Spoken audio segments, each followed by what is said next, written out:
What is up, Raider Nation? What is going on today? How we doing? How we doing? This is Jeff here from New England Raider Boosters. My guest will be coming on momentarily. Just finished watching the Rush with Max Crosby. So once Rebel gets on here with me, we'll get into a little bit about what he said.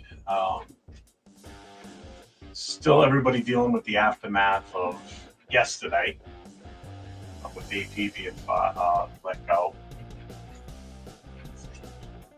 What's up, Jason? How you doing, buddy? How you doing? Robert Pena, my man. What's going on? What's going on? So yeah, still dealing with the aftermath of what happened yesterday. Oh, my mic. I just realized my mic wasn't up. I don't know if you guys could even hear me, but now hopefully you can hear me now. Pigs, what's going on? What's going on? Yeah, again, the aftermath of yesterday still is weighing pretty heavy on Raider Nation today. A lot of people still are up in arms about it. People are not happy. There's some that were extremely happy that it happened. They didn't think AP should have been the coach in the first place. It is what it is. I know I was a little heated and fired up yesterday when the announcement first came out. I've kind of calmed down a little bit now. As you can tell, I've got my baseball Raider jersey on now. Yesterday I came on sleeveless shirt, no hat on my head. I was just ready to just get on and just fire off and fucking go for it.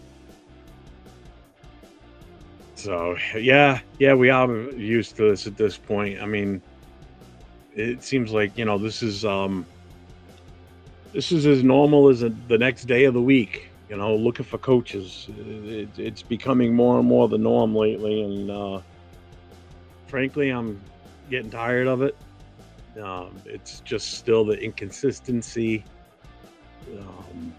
It's just so much constant.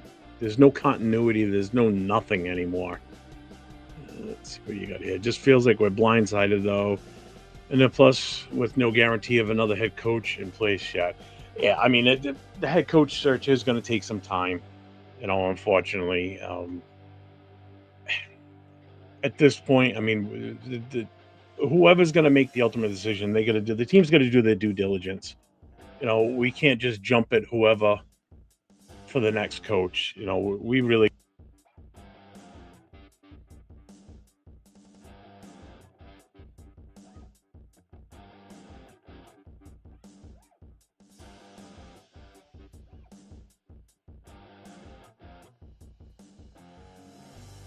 Stay with me. Yeah, there we go. I don't know what happened. I just moved my hand and I knocked something out of whack. Can you hear me now? We good?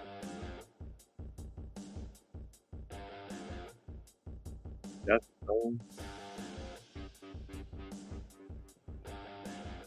Okay. Yeah, I just moved something and I think I hit the plug just enough to kind of knock the mic out, and then it took the camera out too. So, all right, I'm back. Yeah, like I was saying, we got to do our due diligence here. I mean, you kind of thought was the case with any coach that we've hired, but it seems like we just can't keep a goddamn coach, and it drives me freaking nuts. And I'm sick and tired of this. I mean, going through change is one thing, but when it's constant inconsistency, really, there's no video right now. Oh, come on.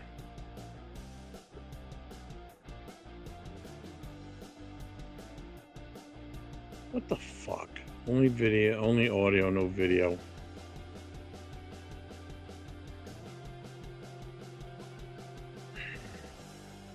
Are you kidding me?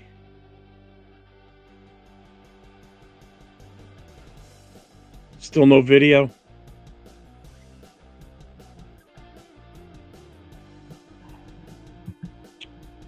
God dang it. What the fuck just happened?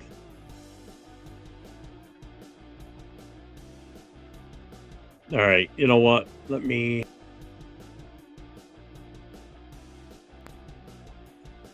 How about now? I'm prettier this way. Thanks, buddy. Well, you know, I got a face made for radio, so yeah. Still no video, huh? Okay, I'm back. All right. All right. So, as I was saying,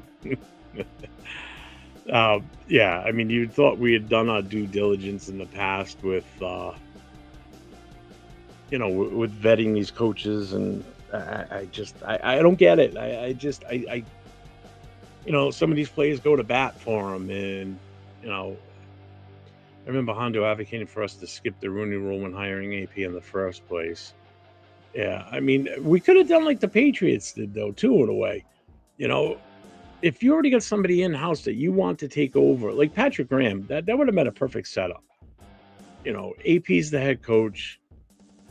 You get Patrick Graham to sign a contract where he would be automatically the interim head coach if AP gets let go, and then you know you go ahead and you automatically make him the head coach part of his contract. That's what they did with Mayo. You know, it was in his contract that when Belichick stepped down or was fired or whatever, he was going to be able to step right in and be the next coach. They could avoid the Rooney Rule in that point, even though they were hiring a minority candidate in the first place. You know, so let me just hit through these chats here real quick and just deal with potential consequences. And now he's saying he's all about due diligence. Yeah, of course they're gonna. Everybody's wishy-washy. You know that. Yeah, I know I'm prettier that way with no video. Yeah, Chris, huh? Far cry from what we had when we were talking the other day. It's not good. Not good. I mean, I felt like I was freaking blindsided yesterday. You know, I was looking for you to be around yesterday. I was hoping to get you on with me when I jumped on because I was just in such a shitty mood after that. You know, still, my take on this is if they had aspirations of firing him in the first place, why did they wait till Tuesday? Why didn't they do it after the game was over? I mean, shit, the Patriots fired Mayo. I mean, the fans were still filtering out of the stadium and they were letting him go. You know, it's just bullshit the way this was handled. You know, why not fire him Sunday? And then if you weren't going to do it on Sunday, do it on Monday before he goes out there for that press conference. Cancel the press conference. Do it then instead of making him go out there, host that press conference, and basically you just kicked him in the nuts. You know, I felt so confident watching his press conference on Monday, his demeanor, his body language, his overall attitude. He was ready to move on for the rest, you know, for the next coming season, you know, getting ready for the off-season stuff that's coming up, you know, between free agency, draft, the whole 9 yards, OTAs and all that crap, you know, combines, watching the college, you know, Senior Bowl games and everything. You know, and then they come back 24 hours after his press conference and he gets let go. I still haven't seen a press conference from Tom Telesco or Mark Davis explaining why they let him go. Like, what ultimately was the decision that led to this? That's what I wanted. You know, I'm still sitting in the media room at Intermountain Center there, and I'm waiting for the press conference. Like, where is it?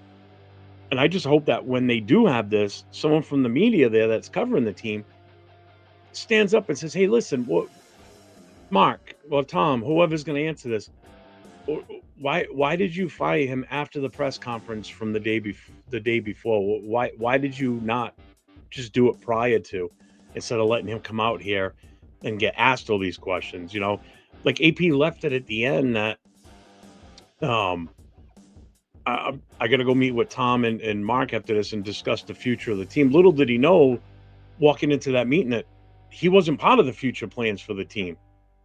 You know, that's just the kick in the teeth. You know, so it's like I'm still dumbfounded by that whole move. You ready, bro? All right, I got my guest here. I am bringing on Raider Rebel. What's up, buddy? Can you hear me?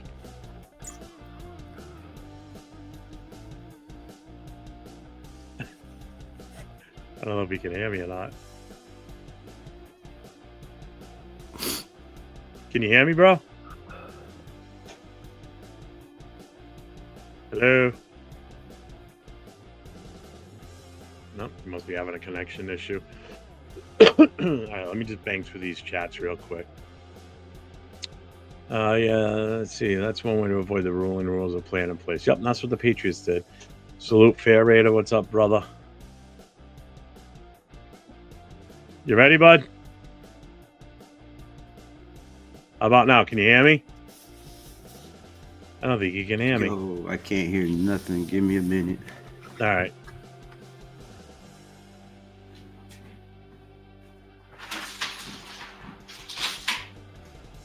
And Chris, what's up, man? What's up?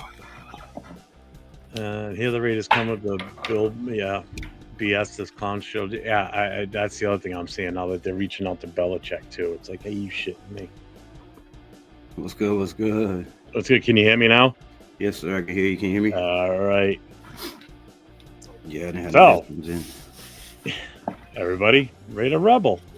What's up, brother? Salute. What's good, everybody?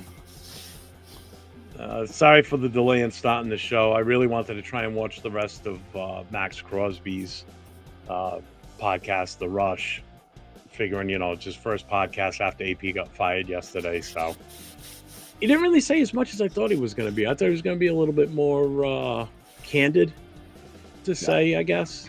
I think they've kind of learned to kind of limit what he says on that show. I think. Yeah. After a couple of comments made, I think they're kind of limited into what he could say. You can see he kind of brushed it off and didn't really talk about it too much. Yeah, I was kind of shocked. I would have thought he would have been a little bit more open about it. Seeing as though he was such an advocate for him staying as the head coach, I mean, he really went to bat for him during the offseason last year, and I know he's made the statement that if AP's not here, I'm not here. What happens next now? Does the team really start seriously considering? I don't know if you watched what I was putting in the chat during the show. How much can we get for you? Yeah, I was kind of being a dick, but in reality, I really wasn't. I mean, it's a legit question. I'm sorry. I mean, I'm going to ask that question. I was asking point blank in his own show, saying, how much do you think you're worth from draft value? How many picks do you think we can get for you, Max? Right. Granted, I know he's not going to sit there and read these comments unless someone points it out to him afterwards and saying, hey, look, some assholes in there asking this. I asked it. Every time I asked it, I worded it a different way so it didn't look like I was spamming the channel. I was spamming the chat, so I kind of reworded things like, yeah, Max, I love you, but while we're at it, how about those draft picks? How many do you think you were at, I was getting shit from Leo and the guys in an Instagram chat that we got going. Leo's like, are you shitting me, dude? He goes, look at this guy asking this shit in the middle of in his own show. I'm like, hey, I'll ask it. What are you going to do, ban me? Okay, whatever. I wanted to ask what his relationship is with Tom Telesco, but, they're never going to answer that shit, so just wasting my time. They're not going to answer that. Either way, I'm sure it's going to be a little sour right about now. Yeah, but I wish somebody would answer because, I made a video where in one of the games, Tom Telesco was, when everybody was walking off the field, fist bumping everybody. And Max Crosby just walked right through him, didn't even look at him, turned his head, didn't fist bump him. And I was like, there's a problem there. There's something going on. And, I'm sure it has to do with the Devontae and JJ, and knowing that AP is probably one and done. So, yeah, I mean, it just smells like he was set up as the scapegoat. I mean, obviously, what other reason is there? What scares me the most right now, though, is this and I keep saying this, and I've said this a few different times now between yesterday, last night, and I'm going to say it again now. This just screams that Mark Davis is going to do what he can. Oh, God, I don't want to say this. To bring Gruden back. I don't want a third go-around with Gruden. I really don't. But you got to look at how enticing is this position or this job to come in here as a head coach, knowing that this team is so dysfunctional right now. Yeah, these guys are going to probably interview for these, for the position, like Ben Johnson and, all these other coaches that people are naming, what's his name from Kansas City, Spagnuolo and all that. I mean, these guys they're going to interview. Because it gives them the experience of going through the interview, obviously, but who's really going to want to take that chance? I'll tell you who's going to take that chance. It's going to be Gruden, because what's he got to lose at this point? I disagree, though. I'm just saying, like, I for think damage control purposes. I think with him and Tom Telesco it's not going to work. Gruden is that type of guy with that ego trip that he's going to want full control. He's going to want his GM, and he's going to want to be involved in the draft. And I think that's kind of where they're going to clash. And I think Tom Telesco having control, I don't think Gruden is going to, when he can take any job, he could go to Chicago, he could go to Jacksonville, he can go to the Saints. You list name of teams that he can go to right now. Why go to the Raiders and be under Tom Telesco when you can go have full control of any organization you want? Take your pick. I mean, that's my look at it. Like, I wouldn't do it if I was him. I wouldn't go listen to Tom Telesco. Look what he did to AP. Like, that's another thing. If you look at what happened with AP, who's going to go want to work under Tom Telesco right now? That's a big, huge question. Like, I mean, and I don't know if everybody looks at it the way I look at it or, goes through all the things, but I made a post that, right after the 53-man roster was released in the interview they did with Tom Telesco, they asked him, I think Mo Moten asked him the question, are you on the same page with Antonio Pierce on this roster and your vision for the roster? And he said, well, first off, a lot of these players were here before I got here, and it's Antonio Pierce's vision of the team. I think we have a vision on a couple players, but really it's the coach's vision, and, a vision ain't nothing unless you win. And I thought, wow, like right off the bat, that's how you're going to so from the get-go, I was like, man, Antonio Pierce is going to have to do a lot to, keep his job. And yeah, we see from the record, there's just no way. But as far as Gruden goes, I think that's, unless he says, fire Tom Telesco and let me bring in my GM, and who knows, Mark Davis might jump on that. But Tom Brady, I don't see that. I think he wants to go his way. His guys, they've already said Belichick is, Tom Brady has already contacted Belichick from what I read earlier today on X. So that's the reports. But Belichick, I guess, other reports saying he ain't going nowhere. So, Tom Brady's going to be in big charge, and I don't know how him and Gruden would fit together either. Yeah. I mean, yeah, I do agree with what you're saying there with Telesco and Gruden and everything. It's just that I'm looking at it from the standpoint of what coach is going to want to put their name on this. Is how I was looking at it. None. Like, exactly. And I just think that, this would be right up Gruden's alley, because this is a way for him to rebuild his reputation that was tarnished after what happened with the whole email bullshit and everything. Because you got to remember, he didn't leave the team because of his coaching inability. He left the team because of that email situation. Because he was so it's different than being he wasn't physically fired by the Raiders. It was just a mutual parting of the ways, with the intent that I'm sure they talked about it, that, hey, if this all gets cleared up, we want to bring you back at some point. I'm sure that's behind the scenes talk with the two of them before they parted ways that day. And Max is hinted to that also. And that's why I say that I honestly I would, if I was a betting man and I lived in Vegas and there was a line on this, I would put money, not much, but I would put a little bit of money on Gruden being the next coach. I really would. He's the only one that I think would take that chance. Do you really think Ben Johnson would come here right now? Well, I mean, if you have Brock Bowers, you have the 6th overall pick. If they're planning on moving up for Shador, I don't see why. Mark Davis throws money at people, right? Dick Daniels, $10 million a year, 100, 10 years. Did the same thing with Gruden. So he has the money. He's not shy about it. But the thing with Ben Johnson is he wants stability. And are you going to give him 3 years to try to build a franchise? Are you going to do the same thing you do with every single coach and let him go in a year and a half? If you can convince him, hey, Tom Brady's in the building, we're not going to fire you. We'll give you 3 years guaranteed with, no way out of the contract. Then maybe. But other than that, I don't see, I keep talking about, a guy that nobody's talking about. And I brought up the other day on a live, and they brought it up and acted like that shit didn't come from me, which was kind of jacked. But Mike LaFleur is the Rams offensive coordinator, right? He's been I've heard that name. From probably me. Yep. He's been in Sean I have heard you say it. I will give you credit on that. I have heard so you say he's that. been in Sean McVay's system. If you look at Sean McVay's the guys that's come out of his tree. His brother Matt LaFleur is the coach from Green Bay. The coach from the Vikings right now, also out of that tree. So, there's a lot of guys. The coach from the what is it, Zach? Whatever the Bengals coach, also from that tree. So there's a lot of guys that come out of that tree that jumped to head coaching, and he was also 2 years in the Shanahan tree.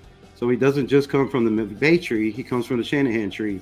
The guy's 37 years old. He's got almost 20 years experience in coaching.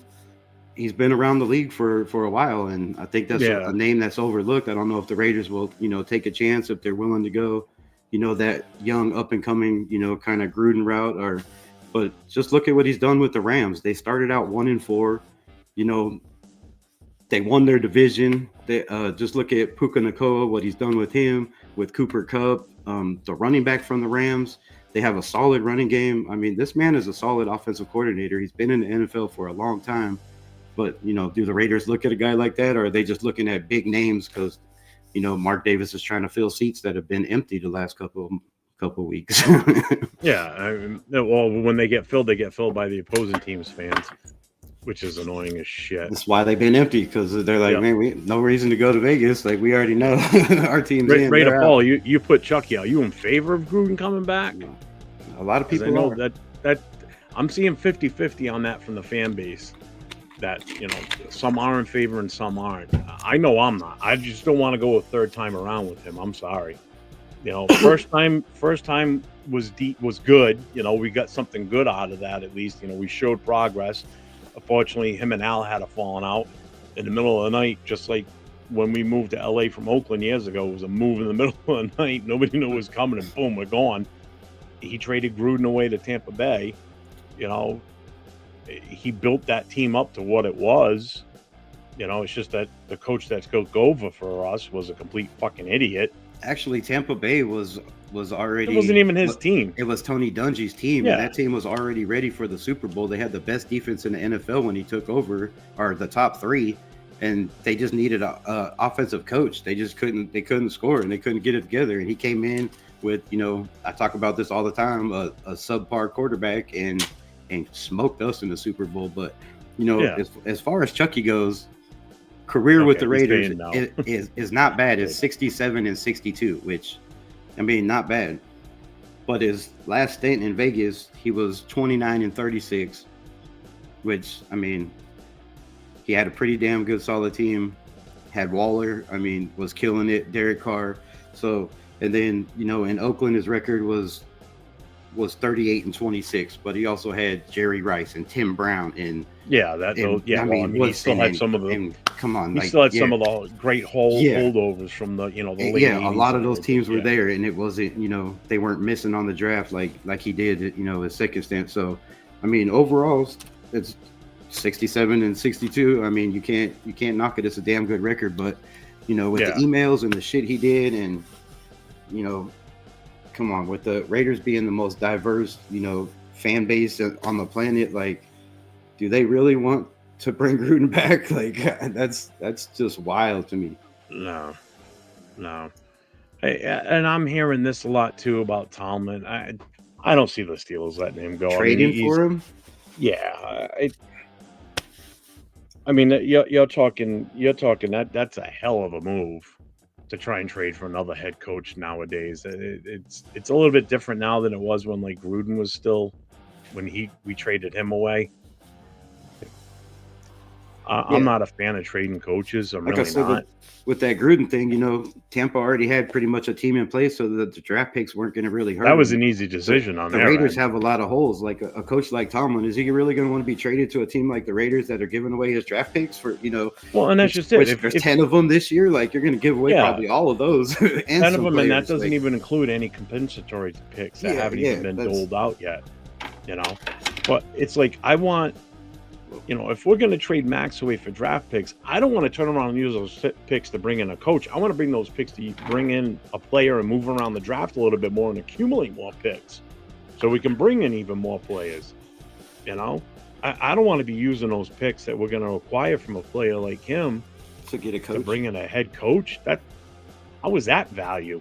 Makes no sense. I mean, the guy is a damn good coach, and he Yeah, I'll always give has him his team in that. the I mean, I playoffs. respect Tomlin as a coach as much as I hate the Steelers, but yeah, find your it own coach. probably will, Chris. There's a lot of coaches out there. That's the way it always happens with us. A coach will leave us under terms like this, and then comes back at some point and burns us. Another name I'm going to drop, which will probably start circulating real soon, is a name that you might know, older people might know, kind of our age, but Frank Smith. Do you know who he is? No, well, not familiar. He is the offensive coordinator for the Miami Dolphins right now for the last 3 years. But he was also the tight end coach for the Raiders 2018 through 2021 with John Gruden. Oh, really? I didn't remember that. When Darren Waller had his best season of all time, and in a year, in 2 years, Darren Waller had almost 2,500 yards with him as the tight end coach, and I think he was like receiver or assistant OC or something. But yeah, so he's been in that system. He started with the Saints, I think. The man was a tackle at Miami, Ohio, and then when he graduated, he was a coach at Miami, Ohio. But then he took over a smaller team that was like 4-7 or 4-8 or something. Big knows who you're talking about. Yeah, he was 4-7 when he took over, and then the next year they were 11-1. So the man has a graduate degree, master's degree in communicational some shit, I don't know, but organization or something, which is crazy. So he knows how to organize a team, put shit together, and he's been in the league 22 years. So another guy that probably won't get any reps or any looks because a lot of people don't know who he is, and they'll probably skip over him because there's so many big name head coaches right now in the NFL. But just guys you got to look at. He was a Raider. We like to bring back retreads. I think the run game that look at the run game in Miami. They brought in a guy that was 32 that never had 1,000-yard season, and he's had 2 or 3 since he's been there. So I mean, this is a guy that knows how to organize a team, knows how to run an offense, and I think would be a damn good head coach if somebody was to just give him an interview. Yeah, I'm still like dumbfounded by the way this whole thing was handled with AP. What was your overall feeling on that? I know I haven't really talked to you or even got a chance to pay attention to your show yesterday. I was so heated. I just didn't. I'm at the age of 49 years old. I've been a Raider fan my whole life. I mean, everybody knows that. I mean, that shit's tatted on me. Like, I'm a diehard Raider fan, and I just got to the point where, I just learned to let shit go and just let it roll off, let it roll off my back, because it's just the same thing every year when you've been a fan this long. And I said it before on my live. My son's 24 years old. He was 2 years old when the Raiders last won anything, made it to the playoffs, or were relevant in any case. And I'm like, you want to watch the game? And he's like, I'll check out the score. Why they're gonna lose, Dad? Like, he's got no interest in it. And his whole life, he was that little kid running around Raiders, rocking Raiders stuff, and he just lost complete interest. And that shit kills me, man. As a father, like, and now I got a grandson that's 2 years old, and he runs around. I don't know if y'all seen the short I put out, but 2 years old, he's like, Raiders, touchdown Raiders. He runs around with his football all day, sliding on the floor. And I'm like, man, now I'm grooming this kid to, for how many years of misery? Like, so yeah, exactly. I just want consistency. I don't care, if they bring in, Mrs. Davis to coach the team at this point. Like, I don't care. Like, just win games. So the way they did Antonio Pierce, the way they did Antonio Pierce is, the way the Raiders do everybody is why we look bad. We did Marcus Allen. We did, Charles Woodson. I mean, the list goes on. The way we let Derek Carr go is a travesty. Derek Carr go. The way we did Del Rio, a winning season, and you bring in Gruden to, for what? Yes, it worked out, but who's to say that it wouldn't have kept working out with the way The way Del Rio had, that was a solid. Oh, you're staff. turning the team around. Yeah, and it was a solid staff at, every position coach was damn good in my opinion. So, Gable was, I think I don't know who was O-line coach back then, but they were solid in every aspect, and they were building the foundation. And then he's like, nope, this ain't good enough. I'm gonna bring in Gruden. So, I thought if they were gonna fire him, they should have fired him on Sunday. But to let that man come out cocky the way he did when he was hired, with the Superman on his chest bulged out, was, had that smile on his face, and, talking like I'm not talking now, got that loud voice, got that attitude. The man thought he had a job, and I thought that was bullshit. And I mean, excuse my language, but that was garbage, dude. It looks bad for the organization. It looks bad for Mark Davis. It looks bad for Tom Brady coming in and, preaching win, win, win. And you've been in all these organizations, and you're going to let and be part of doing a coach like that? Like, as much as you've been around and as much as you preaching, stability and let quarterbacks sit for 2 years, and, you need good coaches, and you were a player, and that's how you're going to do Antonio Pierce. That put a big shadow on Tom Brady for me. Yeah, big shadow. Just before you hopped on, I had said that too. It's like, why didn't they do this right after the game on Sunday? While he's still fresh in the building, let's just get this done and over with. The Patriots, they fired Mayo. The fans were probably still walking out of the stadium, and he was already shit canned. They did it right. Us, no. We let Sunday go by. Monday rolls around. It's announced that AP's coming on, giving a press conference. He comes out, gives his press conference. Everything seemed right. I mean, some of us got on shows and we're like, well, it looks like AP's saying Chris Raiders and I were both on together Monday afternoon or Monday evening. It's, we're both talking about how AP looked happy. His body language is all positive. Mm-hmm. It felt like, all right, well, he's here to stay for 2025. And he ends the conference by saying, I got to go meet with Tom and Mark and discuss the future of the team. And I just said this earlier too. Little did he know that the future didn't include him, because 24 hours after his press conference ends, he's gone. And nobody's come out and said anything. Tom Telesco hasn't hit the podium. Mark Davis hasn't hit the podium. You haven't heard anything from Tom Brady. I still want to hear from them as to why. What was the reason? I want to know why they felt as though it was the time. They're going to throw bullshit at you. They're not going to come out and say, it's because we had aspirations of bringing this so-and-so person in. Yeah. Oh, definitely. They're not going to be, they're not going to be transparent at all. And I want somebody in the media that's in there during that press conference, when and if they finally do have one, to stand up and say, I want to know why you let him have his press conference on Monday where it seemed like everything was A-okay and good, and then you turned around and fired him 24 hours later. What's the reason behind that? You basically sent him out there to embarrass himself is what it is. And I don't care who the coach is, whether it's AP or someone else. That's just not how you treat a person. It doesn't matter who it is. Yeah, you just don't treat a person that way. I just don't get it. I don't understand the whole thought process behind how they handled this. I think, as much as I hate the Patriots handled it the right way. Game's over. See you later. We're moving on. And they stood by, they stood by their guy till the end. They were like, no, there was no talks about it. Jacksonville did the same thing. They waited until the end of the season, and they were like, we're going to move on. So I thought Jacksonville, did it right. A lot of teams in the NFL did it right. Raiders got it wrong. We constantly as usual. We get it wrong in the draft. We get it wrong with quarterbacks. We get it wrong with coaches.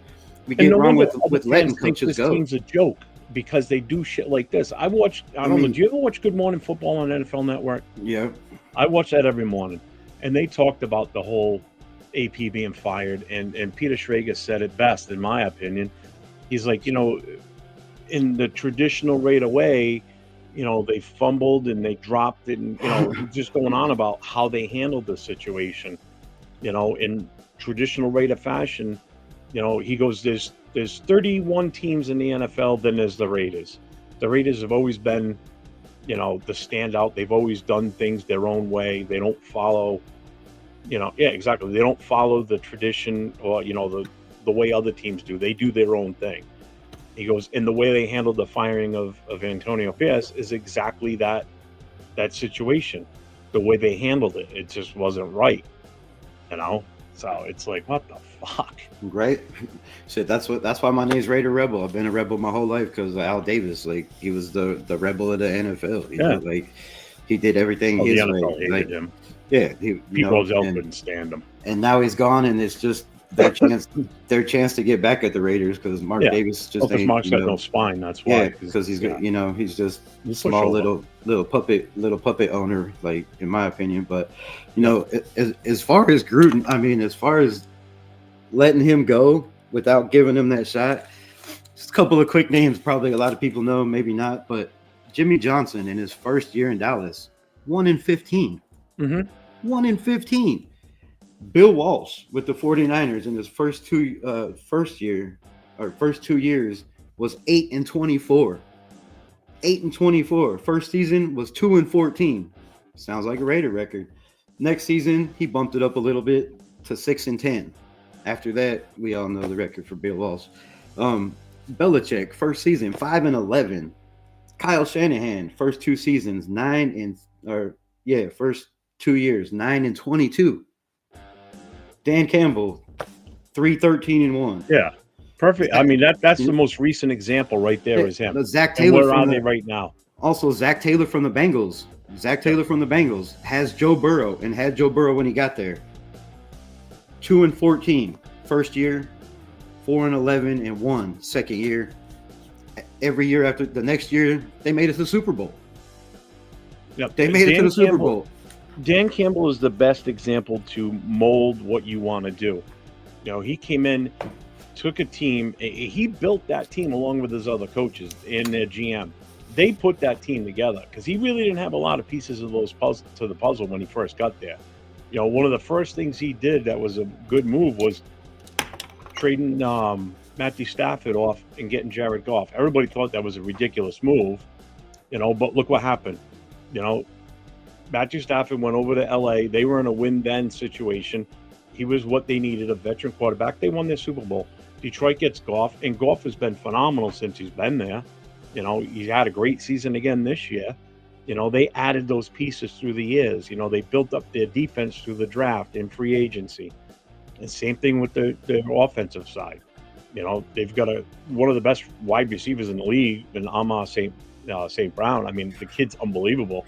That boy's nasty. They got a great tight end. They got great running backs. The offensive line is one of the best.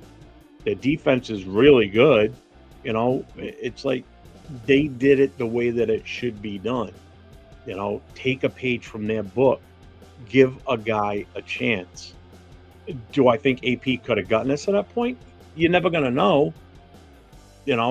When he comes in as an intern for 6-7 games at the end of the season last year, and he gets one full season this year with all the bullshit that went on during this season, I mean, what kind of chance did he have? He was behind the 8 ball before the season even started.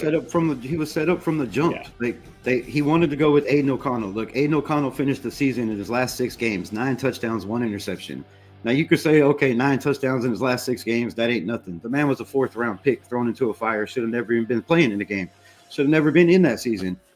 So he finishes out strong. He had chemistry with Devontae Adams. Devontae Adams still went over 1,000 yards with Aiden O'Connell, who's a statue and, has no pocket presence and everybody picks apart. But the team was on a roll. They played good. They were 3-1 in division. They closed. We weren't 0-6 in the division. And, AP said one thing when they asked him, what have you learned about the season? Trust your gut. And then he also, in the last interview, they said, when you said trust your gut, did that mean, starting Aiden O'Connell over Gardner Minshew? And he said yes. And I think that's what got him fired. That's what got him fired, is he threw Tom Telesco under the bus. Yep. When he had his job and it was safe, it was done. I think they would have rolled with him and been like, let's give him one more year and see how it goes.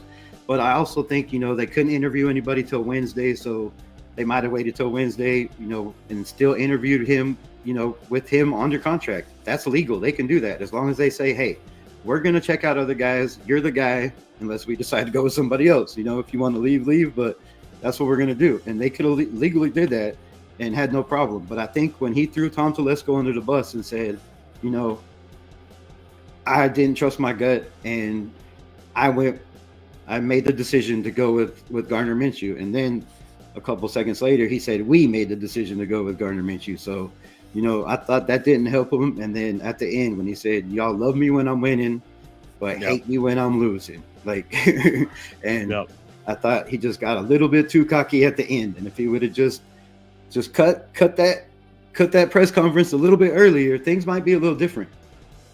And I agree with the whole Minshew thing. I don't think that was his choice.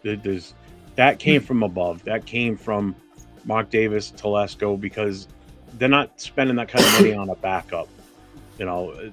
Oh, exactly. He was brought in to be the starter. That's what their vision was.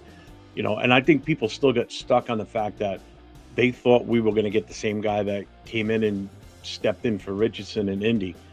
Well, first of all, he had an offensive line. He had one of the best running backs in the league in Jonathan Taylor. He didn't have any of that when he got here. No he didn't have a running game. Offensive line was trash at the start. You know, so if you were expecting that Minshew version, you weren't going to get it because we didn't have the right pieces around him. You know, okay, we had Devontae Adams and we had Jacoby Myers.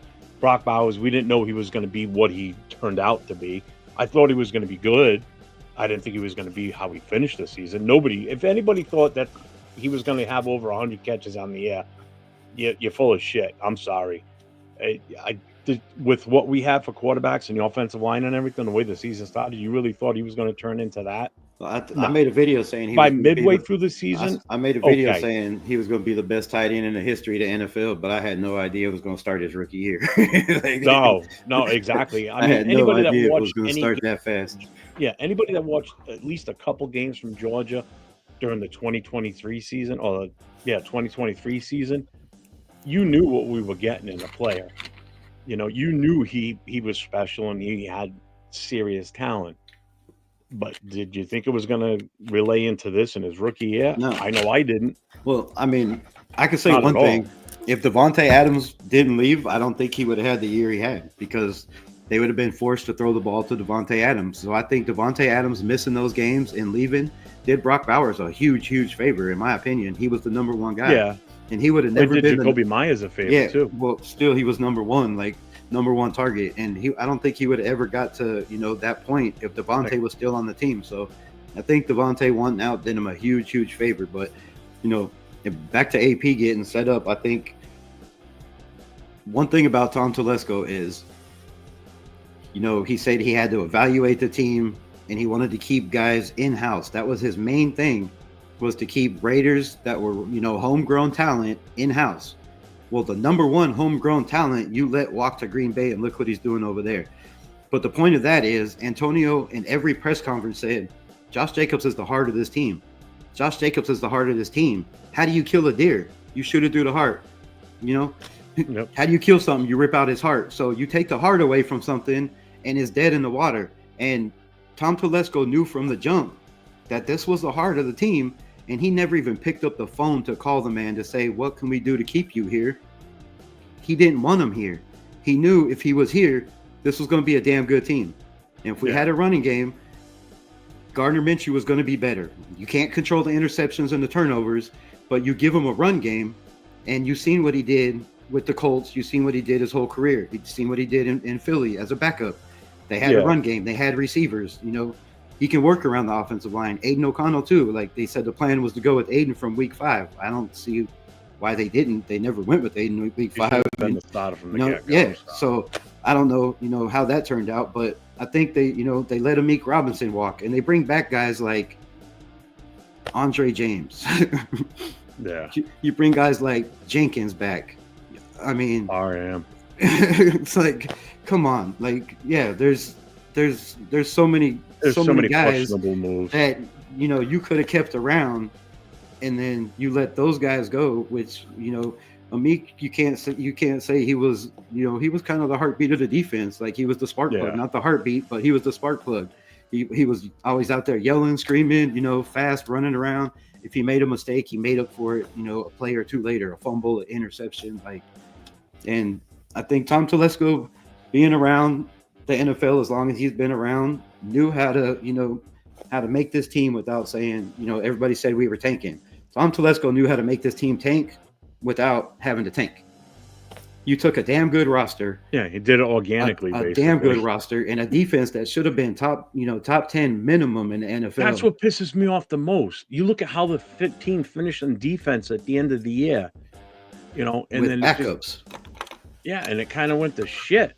It's like, granted, I know we got riddled with injuries and everything. We lost Wilkins fairly early in the season. Kuntz killed us. I get that. Yeah, Kuntz not even getting his chance to even make one snap. I just want to bang through the chat here real quick. I'm way behind on it. Yeah, Mark Davis, horrible at hiring and firing. Who's your best hire in your opinion?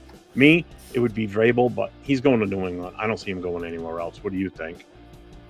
I would go with, like I said, I'd go with the young guy. I'd give one of these young up-and-coming guys that have been just killing it on offense, bring in a solid, defensive coordinator, that has experience to help him out and run with an explosive offense. We have, Brock Bowers. Like I said, Frank Smith makes all the sense in the world. What he did with Waller to bring him in as a head coach in his offense with Brock Bowers, I mean, dude, that would be killer. So I'm tired of retreads. I'm tired of like coaches being run out of town.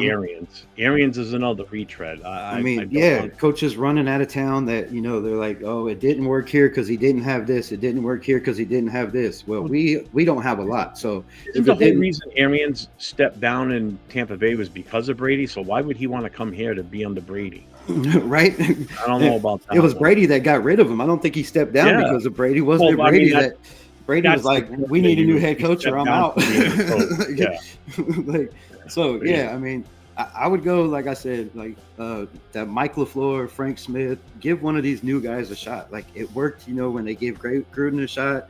It's worked with, Kellen Moore. It's worked with all these young guys that have taken over teams that were, offensive coordinators, wide receiver coaches, quarterback coaches, offensive line coaches. Like Frank Smith, he's coached every aspect of the offense. Also, he's got a master's in organization. So, like, dude, you got to give some of these guys a chance and take a shot and give them 3 years. And if there's no progress in 3 years, then you move on. But you have to, if you're bringing somebody in, they have to have minimum 3-year contract. And I'd like to see them get a 5. A 5-year guaranteed would be the best way to go. Like, because then, somebody at least has hope. They have no hope. You have no hope coming to coach the Las Vegas Raiders at all. The only hope you have is not when you get fired, or if you get fired, it's when. So it's not if, it's when, and that's it. Just win, baby, or it's not if you get fired, it's when. So a lot of people are going to be out. Absolutely not. Belichick's not. He already said he's staying in North Carolina, from what I read before we came on. So Arnie Rebel, you're all hot. Raider Nation feels the same way. Yeah, he's passionate about the team, just like a lot of us are. Yeah, man. I bleed this shit. It's unfortunate the Raiders organization make it difficult to stay a fan. We're all still fans regardless of what the hell happens.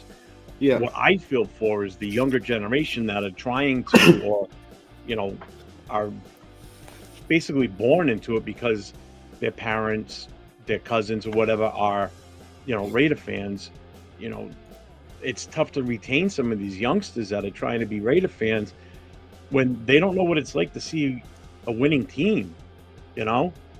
Like living in the New England area, we went through this phase where people honestly didn't think the Patriots were actual NFL team before the 2000s. And that's seriously, I'm not kidding. People only thought that the Patriots were a deal from 2000 to now, during the whole heyday with Brady and all that. They were horrible for many years, like the Lions. They were garbage. They were the bottom barrel feeding of the NFL for many years. And I would have to remind people that, listen, your team's been around since 1960. Your team's been shit, like over for 40 years. It only now got good because of what fell into their lap. And Chiefs fans too. Chiefs if fans Bledsoe too. didn't get hurt, you probably never would have heard of Tom Brady. At least not for the Patriots. Yep. You know, And that's if the it wasn't only for reason you even know about Tom Brady is because of Drew Bledsoe's inability to run faster and a and tuck just rule, took a direct shot to the chest and just destroyed everything internally, and he was knocked out for the rest of the season. You know, and the tuck rule, like yeah, well, yeah, that too. If it wasn't for a tuck rule, we're in the playoff, Yeah. or we're in the Super Bowl that year, and the Patriots might have went downhill because they might have went and got another quarterback, and Yeah. Tom Brady might You want not to talk have ever about a been fool relevant. that day at that game? This guy right here. the we get the ball gets turned over, we recover it, and I had just had ACL surgery on my knee, so I'm in a full leg brace still. It was only like a week before the game.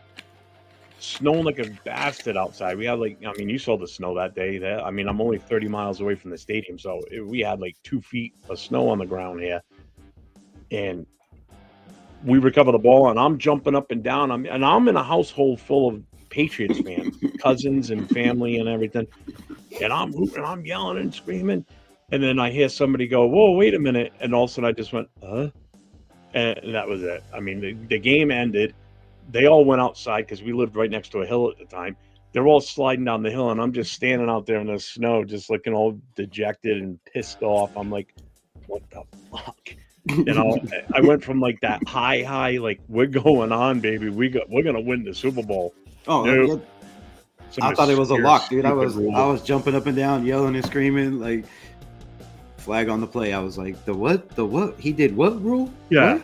Yeah. Which is bullshit because Hardcore Raider, another YouTube content creator, was on last night, and he was replaying it, and I was like, bro, you're wrong for that, bro. That shit hurts. Like, he's like, I want everybody to feel my pain. I said, well, we don't want to feel your pain. I felt that pain. I relive it every day. Like, I think about it every time somebody says something about a tuck rule or a forward pass. I feel that shit deep in my chest. So, Jason, that shit was bullshit. But I kind of agree with that. But I still think he might not have survived the 6-10 season. I think it would have been harder for them to let him go with 6-10. But I think if they already had a plan in the works, they were going to do it regardless. I really do. I think because they obviously have something. They have something that they're trying to do here. I don't know what it is. I mean, we're going to find out sooner than later, obviously. Well, hey, I feel bad for AP. He got set up. He was a puppet for what they wanted to do, and like the head coach this year never planned to keep AP. Oh, they probably definitely didn't. Yeah, Patrick. We are interviewing Patrick Graham. Yeah. Yeah, because why would you want to subject yourself to that again? They have to interview 2 minorities, bro. He's just that's what it is. I guarantee you. They're just, the Raiders are dirty, man. They're dirty. They have the Rooney rule. They have to interview 2 minorities, and they're like, oh, let's interview Patrick Graham. He's already in the building. And yeah, I'm telling you, that's exactly what's going to happen. They're going to fulfill the Rooney rule, and then they're just going to turn around, bring Gruden in for a, hey, how you doing? What's going? Boom, you're hired. Boom, done. I'm telling you, man, they're dirty, bro. This organization is. I love it to death, but I love the Shield, but the people in charge of it. Good Lord, man. When we didn't get Jaden Daniels, I don't think there was any shot of us getting Jaden Daniels. I mean, I know we tried moving up to get him, but we just didn't have enough to offer. We really didn't. This year could have been different, having an earlier pick. I mean, we probably could have moved up enough to get him, but you can remember, man, there were too many teams last year that was so quarterback needy. You had to give up a lot to move up in that draft last year. Let's see. This season was used to make AP look like a bad guy. Now the Raiders fight him because of team tanking, begging for it. Yeah. Is that keeping worse than the NFL? I think so right now. Because you got AOC 12, and then Ritter's not the answer. Carter Bradley, we haven't even really seen anything from him other than preseason. He never got a chance to shine or even attempt. And Minshew's going to be gone as soon as we can figure out. I don't know where he takes the least salary cap hit with us, but as soon as that time comes, he's going to be gone.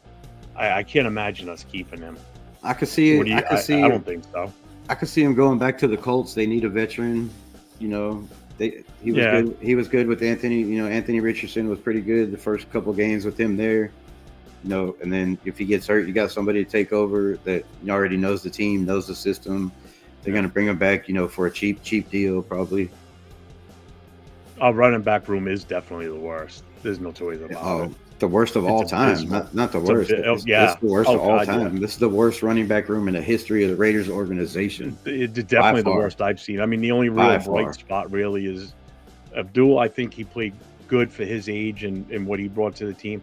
McCormick showed promise. Other than that, you never got to see enough of Lobby to even get a take on what he got one snap. And, you know, that's another thing that really, I'm not really mad at them firing AP, because some of the decisions, you know, personnel-wise, by not saying I want Aiden to be the guy, you know, not letting Amari Gaynor get any burn until the last, game or two. Like, Amari Gaynor killed it in the preseason. They let him start, you know, Mike linebacker against the 49ers, and he played the whole entire game at Mike, and the dude was all over the field. And then come season time, you don't put him on the field, you know, when you got guys like Devon Diablo missing every single tackle in the backfield constantly, just over and over again, like five missed tackles a game, I think the dude averaged. Like, yeah. And you don't put in Amari Gaynor. When you put him in at defensive end. Like, it just makes no sense. He's good in pass coverage. He's one of the fastest linebackers we have.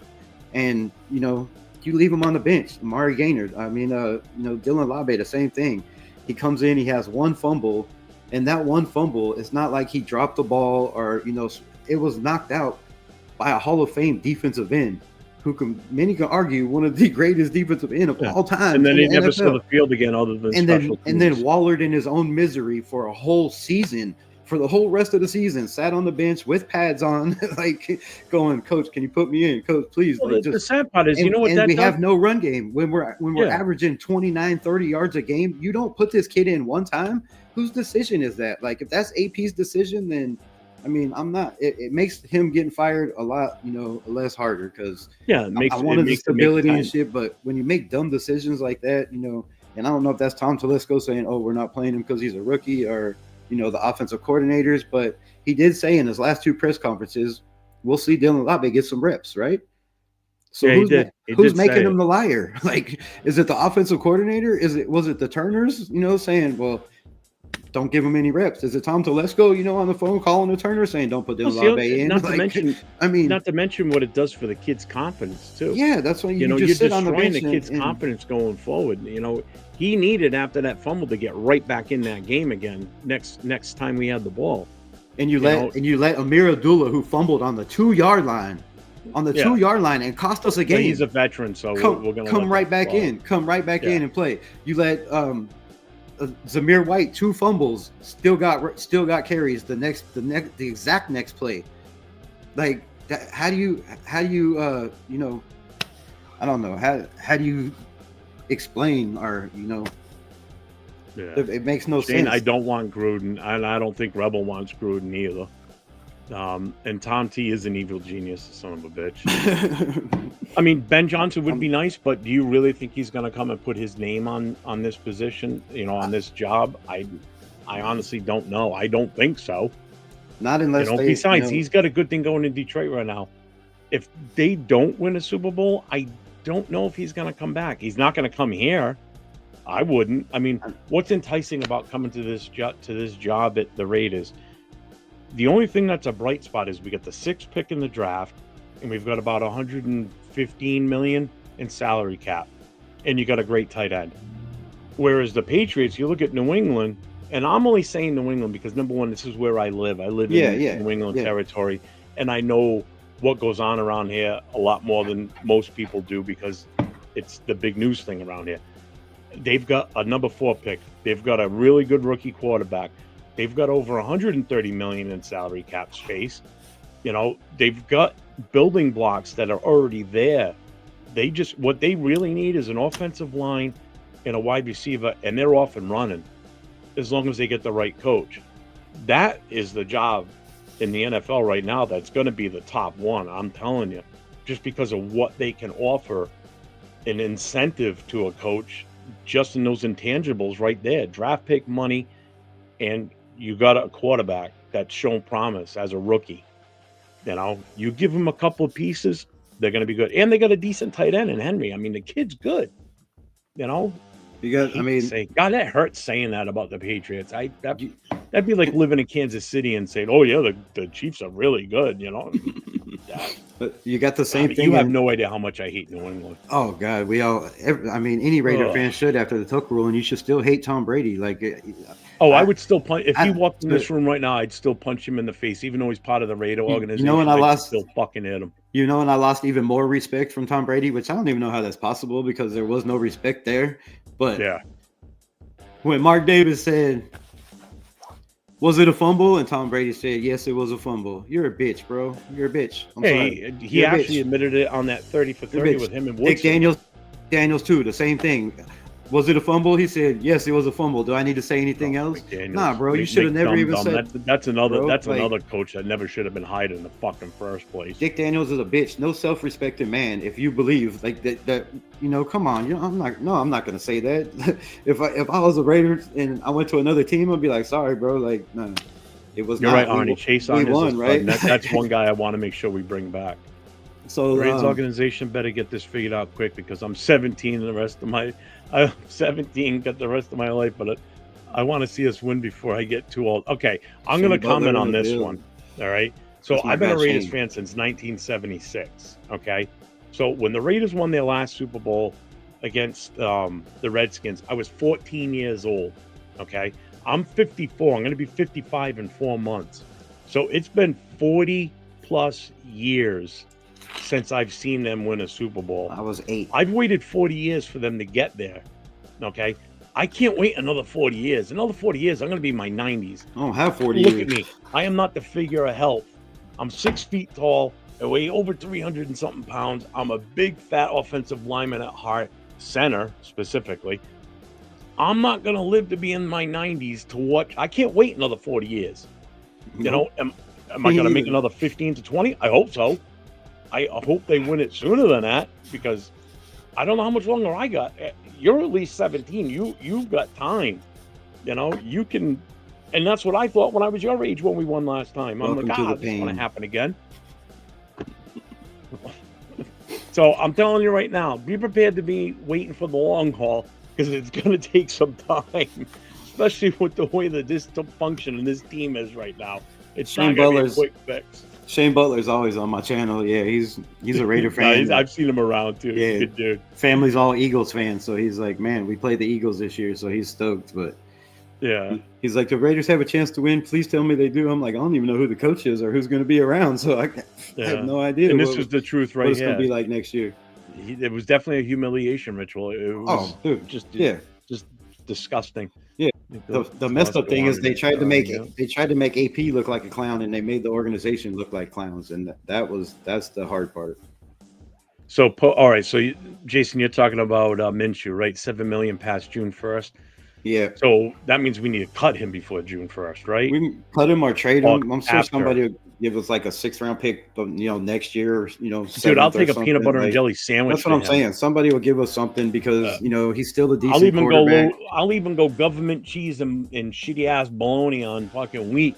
And unlike the Raiders and the Raider fan base, like me, because I hated Gardner Minshew all year long, but unlike us and the Raider organization, you're gonna look at who the coach was, who the offensive coordinator was, Devontae leaving, all the problems that they had with the offensive line. Somebody's going to give Gardner a shot.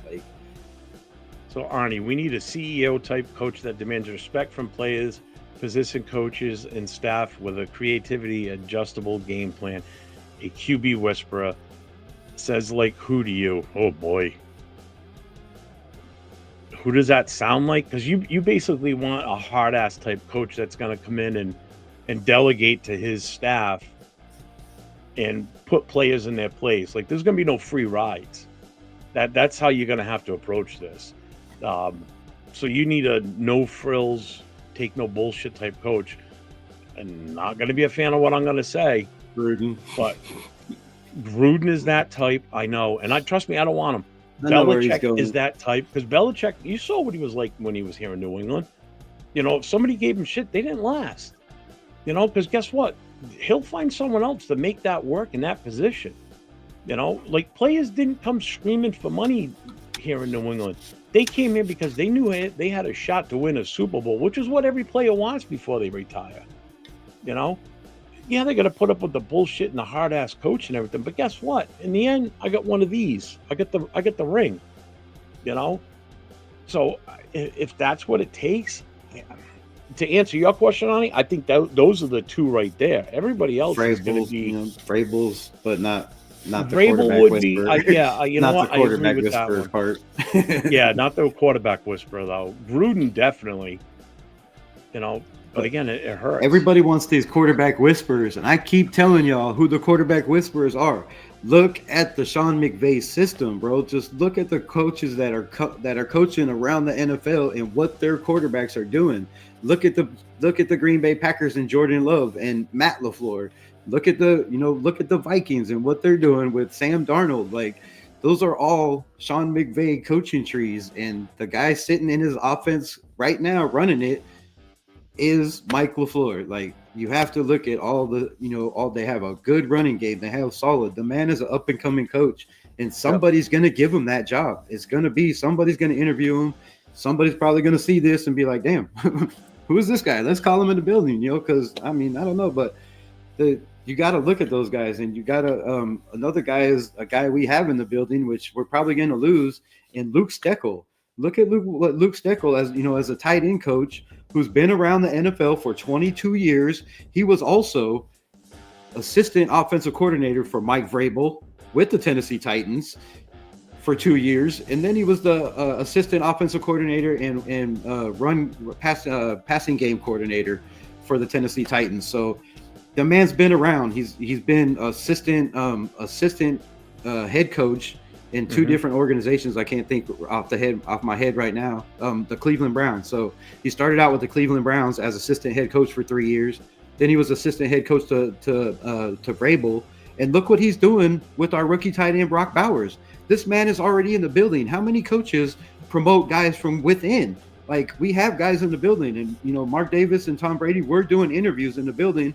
Maybe they'll give one of these guys an interview and say, what would you do if you were head coach? Because Luke Steckel's been around for a long time, and he's done a damn good job with Brock Bowers and, the situation and the offensive line, and he's become a better blocker. Like, you gotta look at these guys that have been, offensive line coaches, wide receiver coaches, passing game coordinator coaches, like all these coaches in all these positions, like a Gruden, like Ben Johnson, all these guys that, are coming up.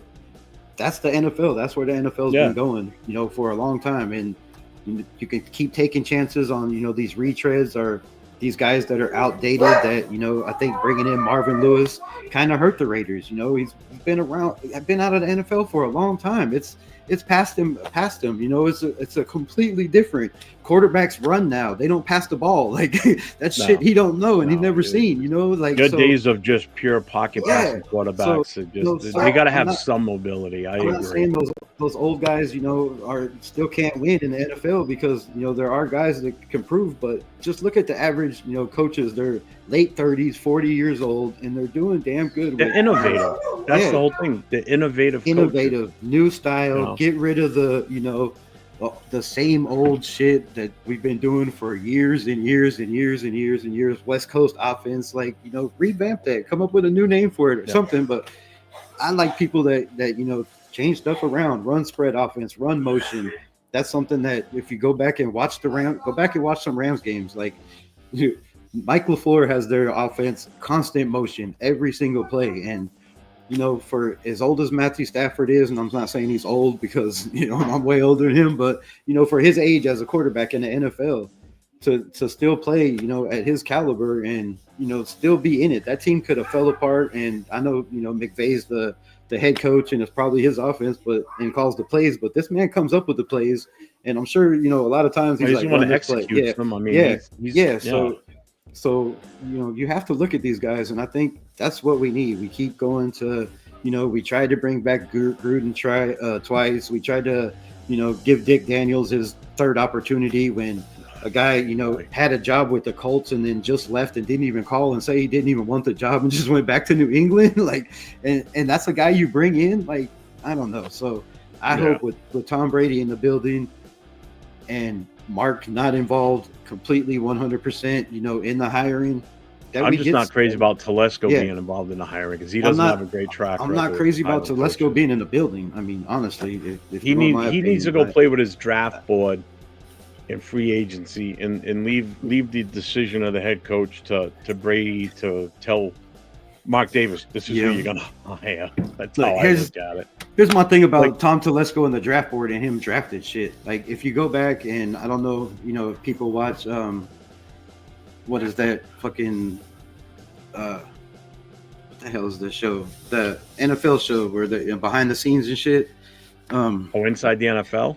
No, it's on fucking HBO or whatever on Max. The Hard Knocks stuff? Yeah, the Hard Knocks shit. The in-season one? Yeah.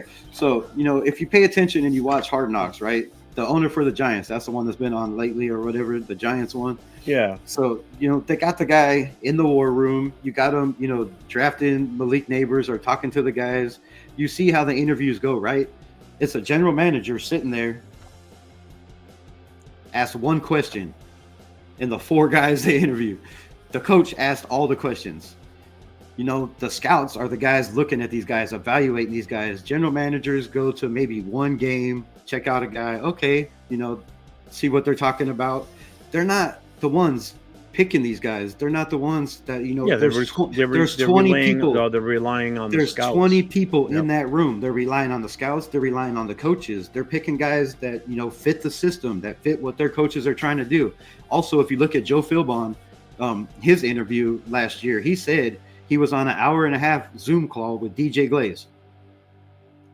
Tom Telesco didn't say nothing about no 1.5-hour Zoom calls, with DJ Glaze.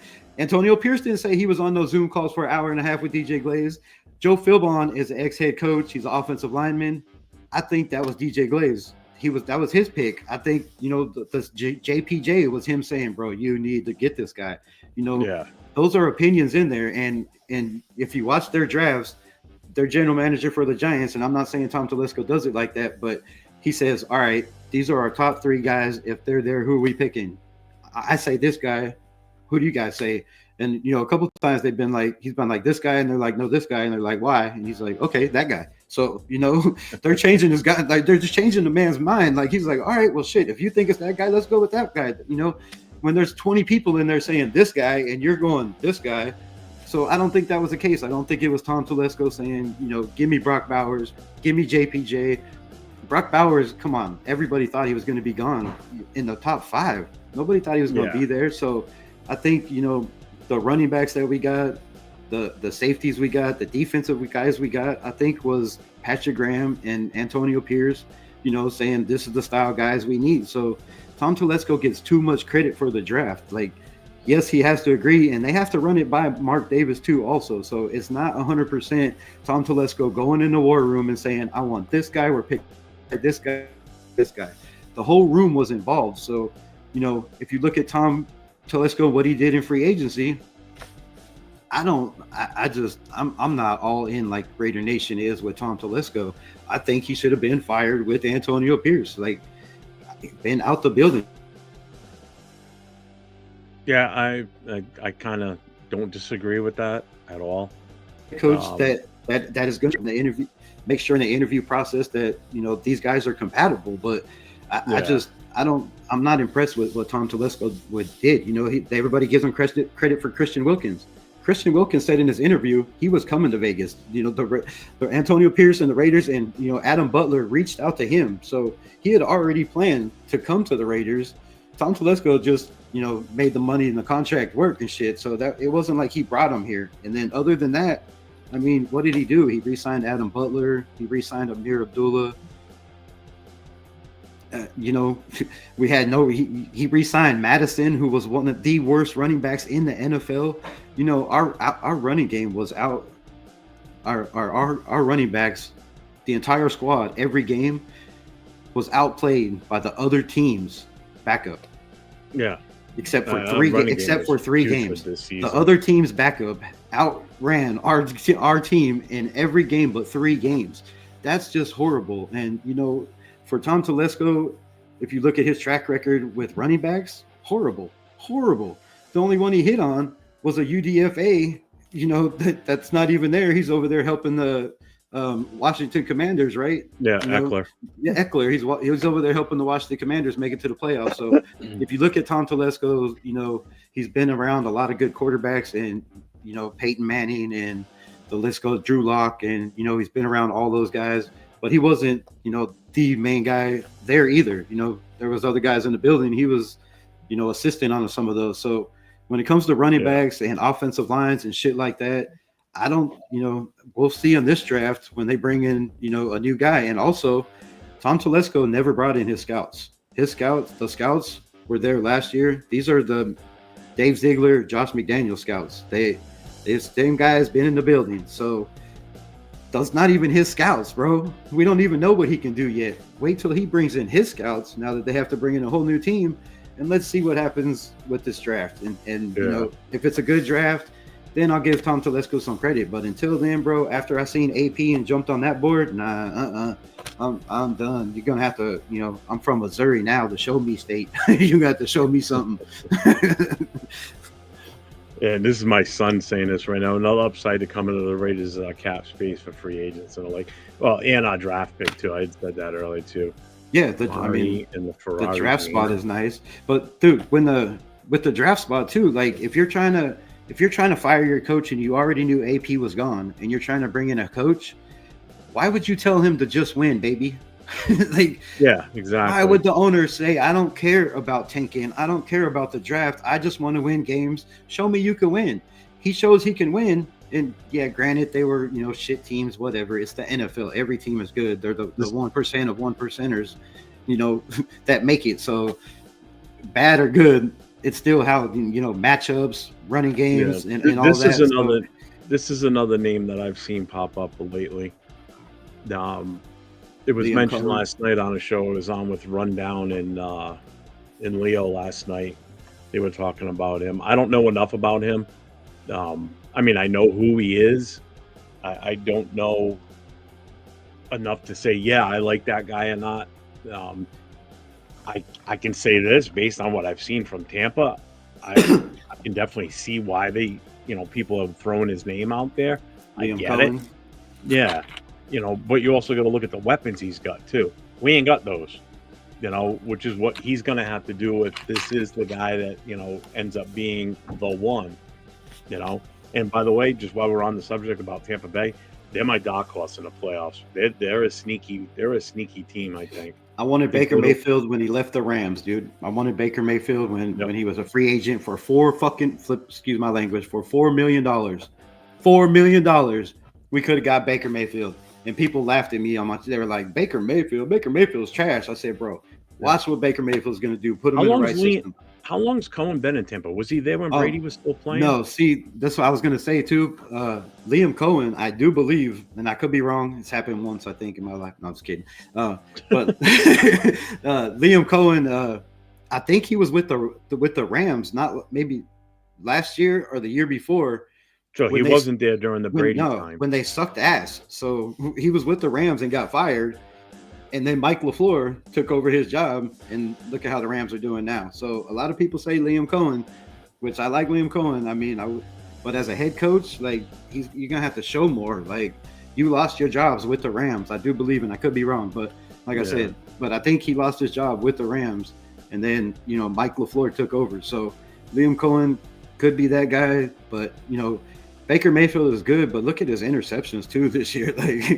But look, that offense.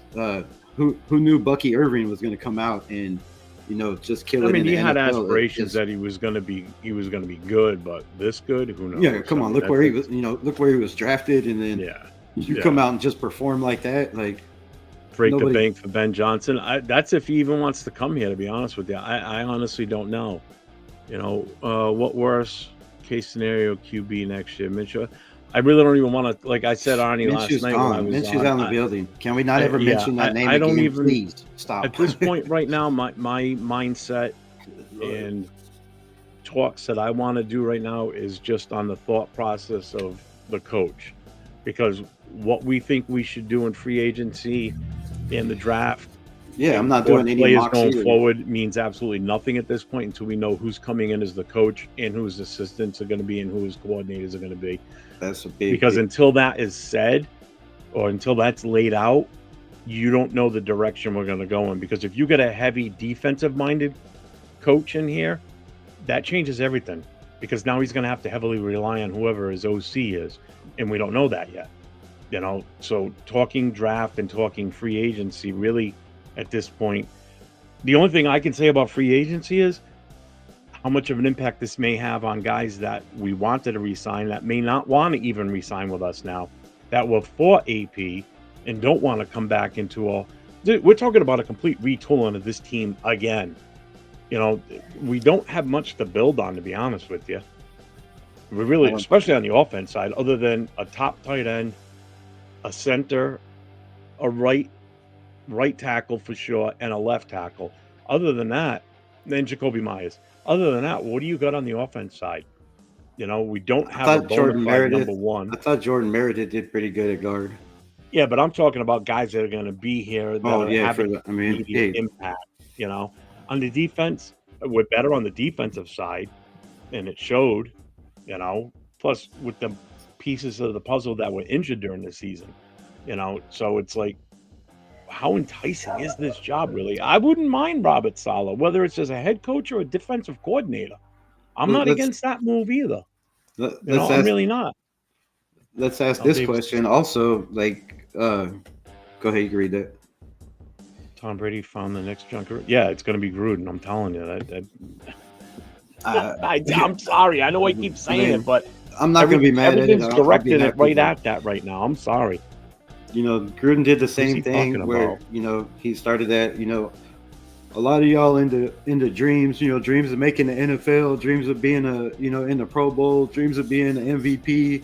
I'm not into dreams. I'm into making effing nightmares. And then our team was ass, bro. So he did the same thing. AP did that hype shit. Like, he drafted Alex Leatherwood and Damon Arnett, and dude, the list goes on and on with John Gruden.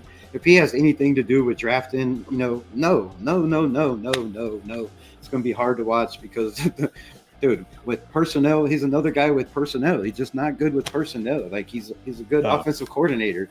Head coach wise, no, because they give him too much power. But we have to ask ourselves this too: with Patrick Graham declining to renew his contract, he's obviously going somewhere else. A lot of these players love Patrick Graham. Antonio Pierce was brought in not by Dick Daniels. He was brought in by Patrick Graham. Patrick Graham brought Antonio Pierce in as his linebacker coach. So when Patrick Graham leaves, if AP can't get a job, look for AP to be Patrick Graham's linebacker coach again. If Patrick Graham and AP are together, look for Nate Hobbs, Trayvon Moehrig, Adam Butler. You're going to have players follow for sure. Adam Butler, Robert Spillane, who him and AP are like this. They're both UDFAs. AP gave him that shot. He was the linebacker coach when Dick Daniels was the head coach. AP was the linebacker coach. He worked, brought in Robert Spillane, gave him that shot, gave him the green dot. So Robert Spillane's a free agent too. So if these guys end up together somewhere else, look for half of our defense to be somewhere else with them. Like, especially if he goes to the Bengals, who wouldn't want to go to the Bengals having Joe Burrow on your offense, knowing that all you need is y'all to come over there. Like a couple of key missing pieces that were Raiders. And I'll tell you what, he's got a hell of a defensive end up there too with that kid Henderson. I mean, exactly. You've got their version of a Max Crosby already too. Caleb on chasing he even banged out 15 sacks this year. He's amazing. Good, more than Max Crosby's really good ever had. So that's wild too. Yeah, and, you got Harper, who's played pretty good. In the defensive backfield, that's another guy that was, a Patrick Graham guy with the Giants, I do believe. So look for us to lose a lot of players. And wherever Patrick Graham goes, most of these guys are free agents, and I think Nate Hobbs already said, he's gonna test free agency and see what he could get. So, I think Tom Telesco messed up by saying I want to keep, homegrown talent in house, and then letting, Jacobs go, and letting these, these guys go that were drafted here. And the guys that are drafted that are free agents all year are like, bro, there ain't been no talks of re-signing us or nothing. Like, usually if a guy you want to keep around, when it comes to the break and the bye week, you get that shit done. You call him up and you be like, hey, let's work out this contract. What do you want? Call his agent. But there hasn't been none of that. No, they haven't talked to anybody. We have 28 free agents. I thought it was less. We have 28. I thought it was like 21, 22. It's 28 with all the new guys we signed to 1 year 1 year contracts and deals. Like 28 free agents. If that's not a rebuild, then that's a lot. Dude, that's a lot. And then I'm telling, like I said, how many 100%. of them are not going to want to? Yeah, how many are not going to want to come back now? And are going to want to go with AP and or Patrick Graham wherever they go, or Robbie Leonard. If Robbie Leonard goes somewhere, that's half our defensive line, including Max Crosby, might be like, bro, Max Crosby said straight out, which something that I keyed in on. I missed part of it because it kept blimping in and out, but he said his trainer's going to go with him wherever he goes. That's his guy. Like, that's his brother. That's whatever. And somebody else. He said those two guys will be with me wherever I go. But he's talked about Robbie Leonard in that same, sentence. This is my guy.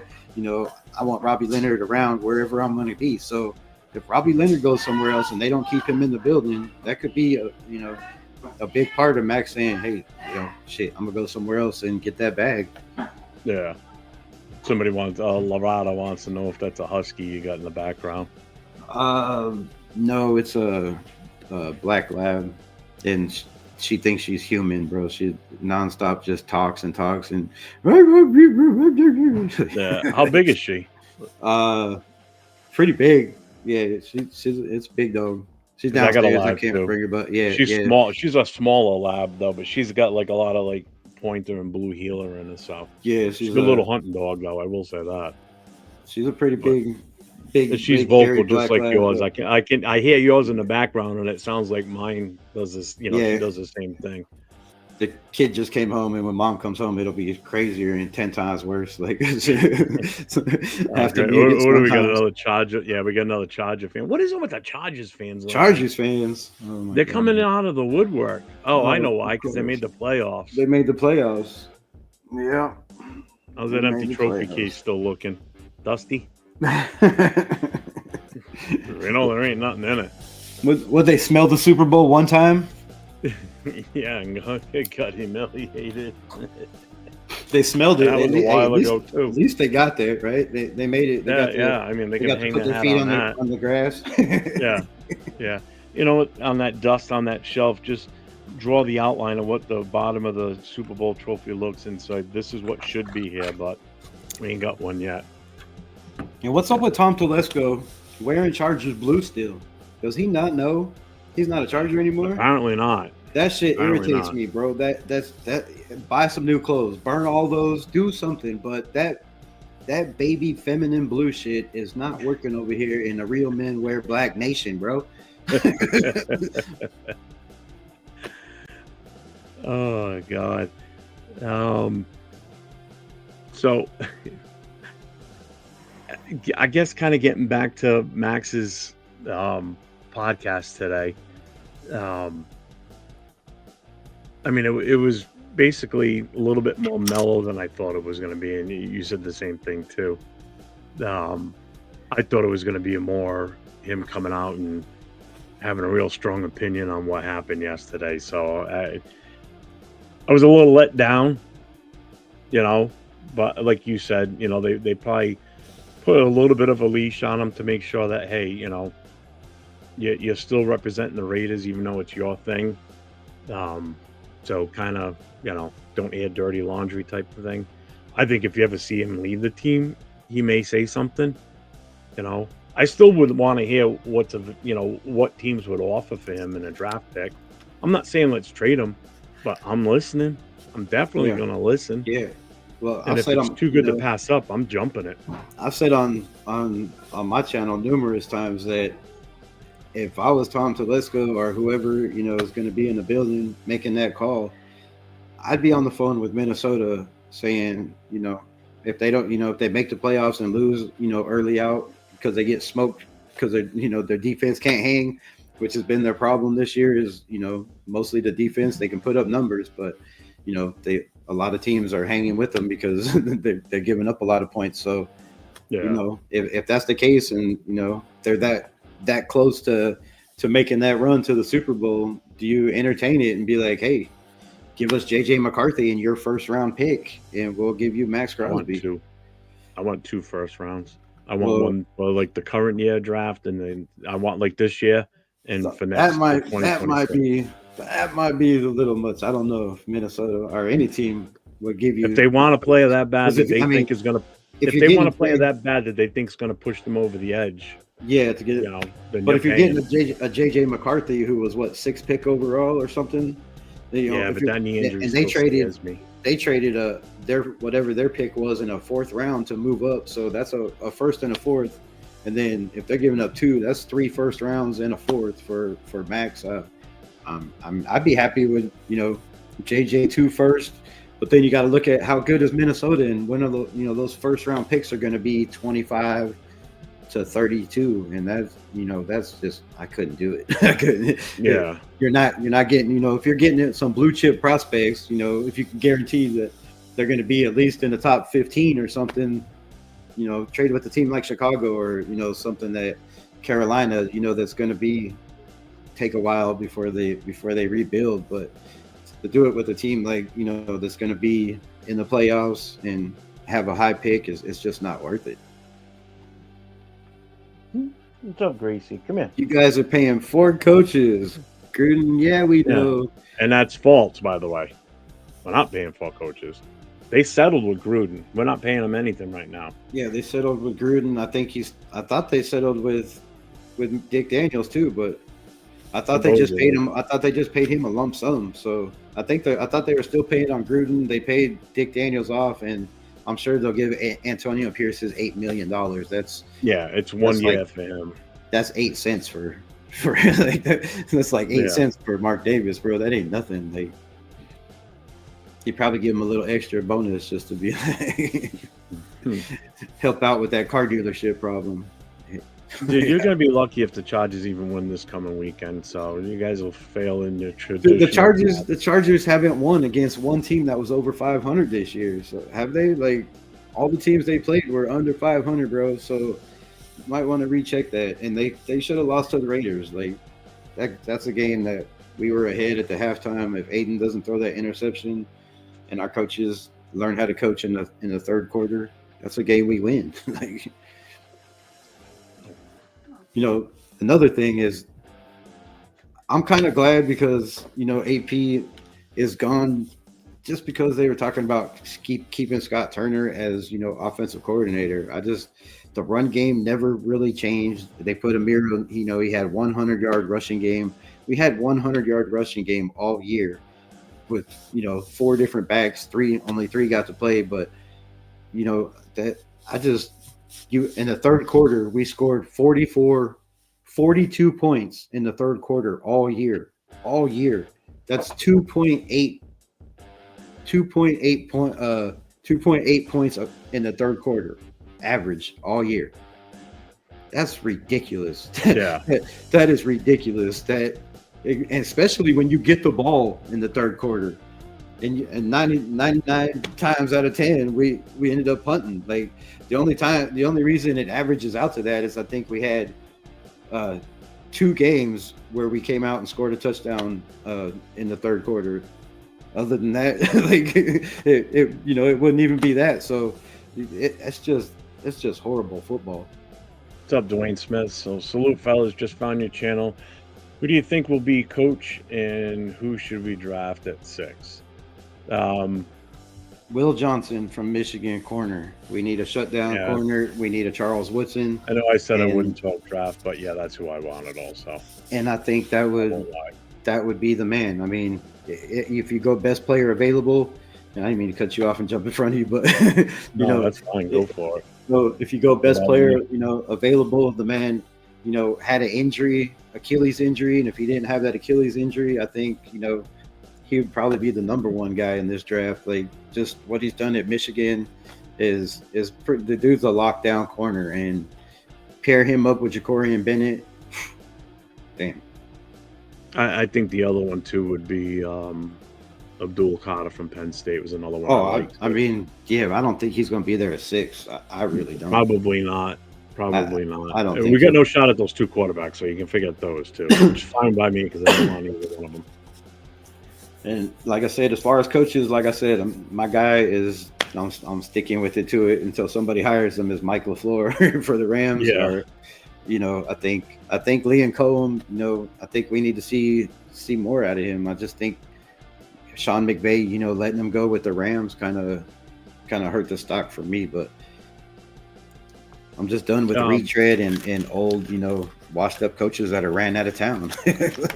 Yeah, you know what? While we're at it too, why don't you let them know where they can find you? I mean, that's yours right there, so they can click on that. I just posted it at Raiders Unleashed, Raiders Rebel _ on X, and Raiders Rebel, Snapchat, TikTok, IG, pretty much Raider Rebel, everything. And yeah, at Raiders Unleashed is the channel on YouTube. Yeah, definitely, guys, catch some of his shows. He does some good content. This is actually, I think this might be one of the first times I've seen you actually do something with another content. Another I've done some here and there, but I don't know. Yeah, you're mostly a solo, which is cool. I like that too. I sometimes I like just getting on and just I do the same thing you do. You just get on and just. I talk a lot, so it's you start talking in the chat. I'm passionate about the Raiders, and when I can sit there and do this shit for 24 hours a day if I didn't have to work. But that's what I love. I love constantly doing stats and checking out guys in the draft. I was not to toot my own horn or anything, but Dylan Labe, I was talking about that dude 3-4 months before the draft, and I wasn't even doing content then until, I started doing content, and I was like, man, so Dylan Labe, I was really high on that kid, and they ended up drafting him. I was super stoked, so yeah, I got a lot of crazy takes, but most of them have worked out pretty good for me so far. Yeah. Dwayne, as far as a quarterback in the draft itself, it's going to be 2nd or 3rd round. You're looking at guys like Jackson Dock, Gabriel. Oh my God, Dylan Gabriel. Holy crap! You're not going to get any other quarterback in the 1st round is going to be a reach, especially at number 6. My number one quarterback in this draft is Riley Leonard out of Notre Dame. Yeah, but is he coming out this year or no? I don't think he is. It's his last year. He has to come out. Riley Leonard at Notre Dame, if you check him out in Duke, go watch some of his highlights from Duke. It shows more of his, arm strength and passing and accuracy. I think, they dumbed it down over there in Notre Dame with Marcus Freeman, the head coach. They got a good running game over there with Jeremiah Love. So, with him and between him and Love in that run game. But if you look at Riley Leonard's stats, if you look at his numbers, the man is 6'4", 225 pounds. He runs a 4.5 40. If anybody reminds you of that, it would be Josh Allen. You look at his mobility, his athleticism. The only thing he cares about is football and winning, and that is it. That's the man. It's not about flashy cars or check out how many watches I got or how many shoes I got. Or none of that shit on Instagram. It's all ball. That's what he wants. Ball. Just like Josh Allen, just like Joe Burrow. If you want the next guy that can possibly be that dude, just go look at Riley Leonard. He's got he's got Notre Dame in the playoffs. They played tough schools. He doesn't have the strongest arm like Josh Leonard, but it's a project. He's not going to start the first year. But if you get him the right, offensive coordinator, the right quarterback coach, and you let him sit for a year, especially with Tom Brady in the building, this man would be dangerous. In the last game, against a top-ranked school, he had 95 yards passing, 80 yards rushing, a touchdown in both sides. So, I mean, the kid jumps over guys he's extremely athletic, and I think they don't let him pass as much in Notre Dame because of their run game and their defense. They have a solid defense. And there's no reason to take shots down the field and be stupid. No. Kind of like I told people last year against Kansas City. We were running the ball. We had a lead. There was no reason for Aiden O'Connell to throw the ball in the second or third quarter or the fourth quarter 20 times. Run the ball. Like, the more you run the ball, you take the ball away from the other team. And that's what your they've been strength doing. in that given game at the moment is the running game or the pass, whatever's working for you through the game, stick with it. Yeah. Don't try and change to something different, because then you know what happens before you know it, the other team just snuck up on you and scores because you weren't doing what was working before. You made that change, and it just wasn't the right setup. Yeah, and check it out. I got a video. I've been trying to come out, or I'll probably do it on my next live and break down, their stats and their comparisons. But if you look at their numbers, Riley Leonard has one more year over Josh Allen, but he's better in every single category. And I like this question. College is college, but man, it's when you got that heart and that fire and that will to win is what makes MVPs and Super Bowl champs, in my opinion. Who do you think's our who would you say is our defensive MVP this year?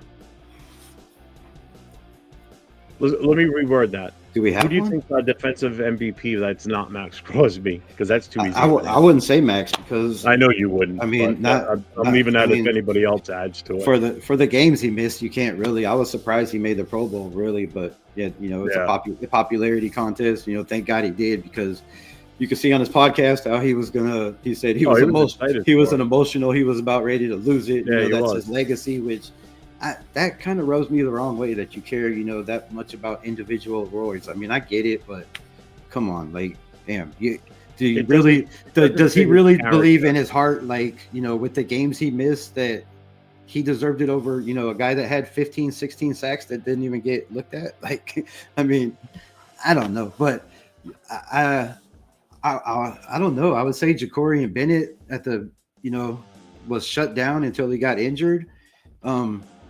I think it would have to be. I mean, Robert Spillane made the most impact, and Trayvon Moehrig.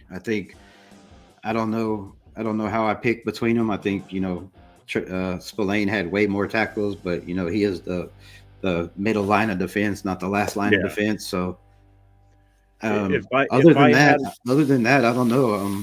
I don't know about defensive MVP, but I think the guy that that made the most impact was, after Max got hurt, was K'Lavon Chasen, and that's who I was going to pick. And based on the short time that he was there with us and how much of an impact he had, I was going to go with Chase on as that's who I would pick. Oh, sorry. And I think Spillane is kind of almost an easier pick, because him and Max are like the 1-2 punch on defense in my eyes. So as soon as Max was not playing to the same ability that he normally was, it seemed like Spillane stepped up. Yeah. And got even better as the season went on too. And then especially once he was out those 3 games at the end too. I mean, it was all Spillane and Chase on. I thought I would have to go with Chase on, just because he wasn't with the team from the start of the season, and such an impact that he had in that short time frame that he was with us. That's who I would go with.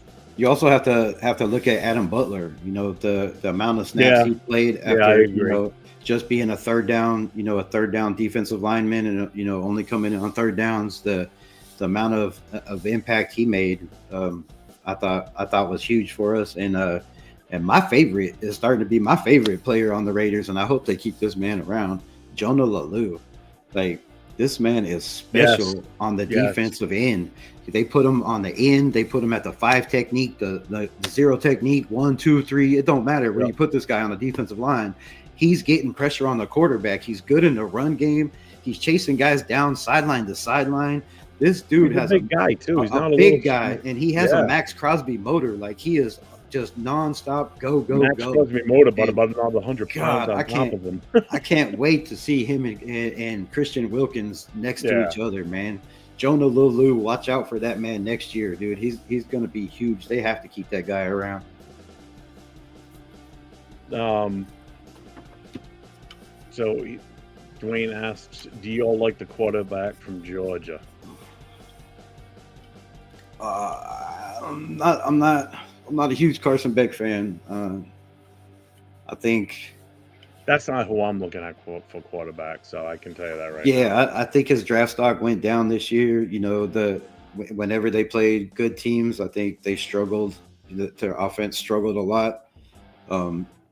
They have a solid defense, a solid run game has kept them in a lot of games. So I don't know. I think their backup, was a little bit more, flashy and athletic and funner to watch. But I don't know. Carson Beck is one of those guys that's probably going to be a project. He's definitely going to have to sit for a year. And I think a lot of these quarterbacks are going to be third, fourth round guys. I think Pig's on with you. Pig likes Leonard. Yeah, Riley Leonard is. I'm telling you, if you look at comps with Joe Burrow and Josh Allen, he's that type of guy. Like he's a winner, and he's gonna win for a franchise. Honey wants to know what your thoughts are on Will Howard. Will Howard, I think that dude's a hell of a quarterback. He's if you have an offensive line and a run game, and receivers that can stretch the field and take the top off the defense, I think he's going to be a hell of a quarterback in the NFL, but it just depends on where he goes. If he goes to one of these teams if he goes one of these teams that already have, a pretty good quarterback and a quarterback coach and an offensive coordinator, and he could sit for, a year or two, I think he could be kind of like that, Sam Darnold type quarterback. He has a damn good arm. He makes pretty good decisions. Like, I think he needs a little bit better eternal clock, when it comes to seeing guys around him. I think he has to have a head on his head on a swivel, trying to see pressure, which takes away from, seeing downfield. So I think, a couple things, could be fixed, but definitely has a shot. I think, I mean, like I said, probably another third, fourth rounder. I think maybe, Jackson Dart, I dig the shit out of Jackson Dart too. I think I do too. I think the kid, I give my credit to my guy that I do the Raiders Coast to Coast with and the Raider Connection, LV Raider 10. When him and I first started getting together and talking and everything and doing, the first few shows that we ever did, he would always bring up Jackson Dart, and I used to give him shit for it all the time. I'm like, yeah, whatever. But it's grown on me, and that's he. You know what? He kept pushing him on me, so I kept starting to watch him. And then that bowl game a couple weeks ago, I watched that, and I was like, okay, all right, I've seen enough of this kid to think that, he's definitely got potential. That's for damn sure. Yeah, I was talking to the point where I would trust him. To at least, like, I don't have a problem with sitting a quarterback that we're drafting in the second or third round. I just don't like the fact that if we have to grab one in the first round, that we're going to have them sit for a year. I just don't think that's value for your pick. I'm sorry. Yeah. I just don't feel it. Not when you're picking that high in the draft. Yeah. I was disappointed in Jack Jones. Dwayne says, yeah, I was too. Chargers are playing the Texans. The Texans are down bad right now. What? I don't think that's going to happen. JT, what are you talking about? That's my kid. But yeah, I was big on Jackson shit like the middle of the season because I'm a Razorbacks fan and they play in the SEC. Yeah, I did hear you talk about them too. Yeah, but like the Razorbacks, the Razorbacks had a pretty decent defense, and pass rush. The Landon Castle or whatever is going to be a top defensive end probably in this draft coming up. So, they had a pretty solid defense, but Jackson Dart, man, threw almost 600 yards against my Razorbacks with 5 touchdowns in the air. And after that, I was like, I already had him on my board, but I was like, oh my God, dude, this kid is like, you can't do. Every time they had him, wrapped up or in a hole, or he just found a way out of it and made a play with his legs, or found an open guy downfield. And I was like, man, this dude is special. So yeah, look out for Jackson Dart too. And also he comes from that Lane Kiffin system, which is an ex-Raider, head coach. So he kind of runs, kind of an NFL. It's not like a total NFL offense, but it's, kind of a mix of, NFL passing game with a college run style. So, that's another big plus. And, there might be some teams with what Lane Kiffin's done with Ole Miss that, might try to bring them over as a offensive coordinator, package deal. Like, this here from Savage. I don't know if you've had this guy jump in your channel at any point. This guy named Walt. oh yeah, Walt. I love Walt. He was in the cage match chat last night, and he was just spamming the shit out of them. I mean, bad, like really bad, crazy bad. Oh yeah. So they ended up booting him, and Savage even said, he goes, "This is the first time I've had to actually ban somebody." So then after that, I was on with Leo and Rundown, and Walt showed up on that one, and he posted something, and I responded to him right away. I said, "Don't start spamming in here." I said, "You've already got booted off for one show. Don't go 2-0 for tonight." He never posted another thing after that. So yeah, I don't know. If he ever pops on, I don't know. Does Maybe he go on your shows a lot too? Because I've never seen his name on yours. No, I see him. I see him mostly, once in a while when I pop into, Oak Las Vegas or Chat Sports just to see whatever crazy shit they're blabbling about. I see him in there spamming, but he's been on my channel a couple times, but he's never really spammed nothing. So, shout out to you, Walt, for not spamming my shit. yeah, he was pretty relentless last night on the cage match show with Savage and Asylum. Was he just spamming quarterbacks or coaches? I love watching those guys. They're hilarious. Oh yeah, they're yelling and screaming at each other. Asylum's an awesome dude. So savage too. Yeah, we got some crazy, damn good content creators. I love it. Who's I don't even watch TV no more. I get home and if I'm not, doing research, or while I'm doing research, I got everybody on, and then I end up commenting on their shit. And then that's the first thing I do when I get up in the morning is I look and see if anybody's on live. Yep. I look and see who posted the most recent thing, and I'll have it running in the background. I'll be listening, but then at the same time, I got Good Morning Football on, and it's like TV computer central over here between the laptop, the big monitor, the TV, earbud in my ear, listening to shit on my phone too. It's running up everybody's watch time. Don't anybody ever tell me I can't multitask. I'll tell you that much. So who's the most improved player on our team? Ooh. Most improved, Palomar. I think the kid. I think he was already pretty much good. He just didn't really get playing. So, I was definitely impressed with what he did. He showed a lot to me this year. I think he's got a good, bright future ahead. Yeah, having to be the leader back there. Yep. I thought he was pretty solid. I thought Jacorian Bennett was the most improved. Coming off his rookie year, struggling like he did. Getting a start, getting taken out, having to learn behind Marcus Peters, garbage, no tackling ass. I thought was going to set that kid back a couple years. When you got a guy that is probably going to be a Hall of Famer one day. Like what unfortunately, end of the career not that good. So when you're trying to learn from a guy like that, and then he gets fired, and with all the coaching stuff going on, and I thought this year he came out strong. He came out really strong, and he was better than Jack Jones by a mile.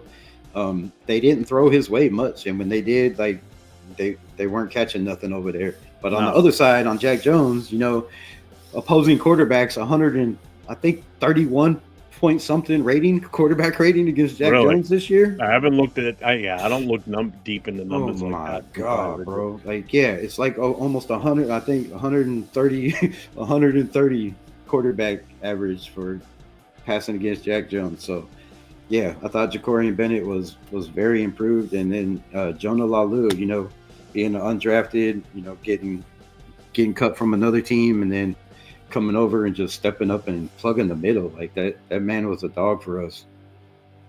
Yeah. JT, he's not talking about you being disrespectful. You're cool. My kid, he thinks he's talking about him. He doesn't know the whole context of everything. I hope we keep Crosby and Wilkerson comes back and lives up to his contract. I mean, he was already showing that he was living up to his contract. I mean, just in the short time he was there before he got injured, I think he was fine. I expected big things from him. I mean, would the team have won some more games with him in it? Oh, hell yeah. I'd tell you right now, those two Chiefs games would have probably been different outcomes right there.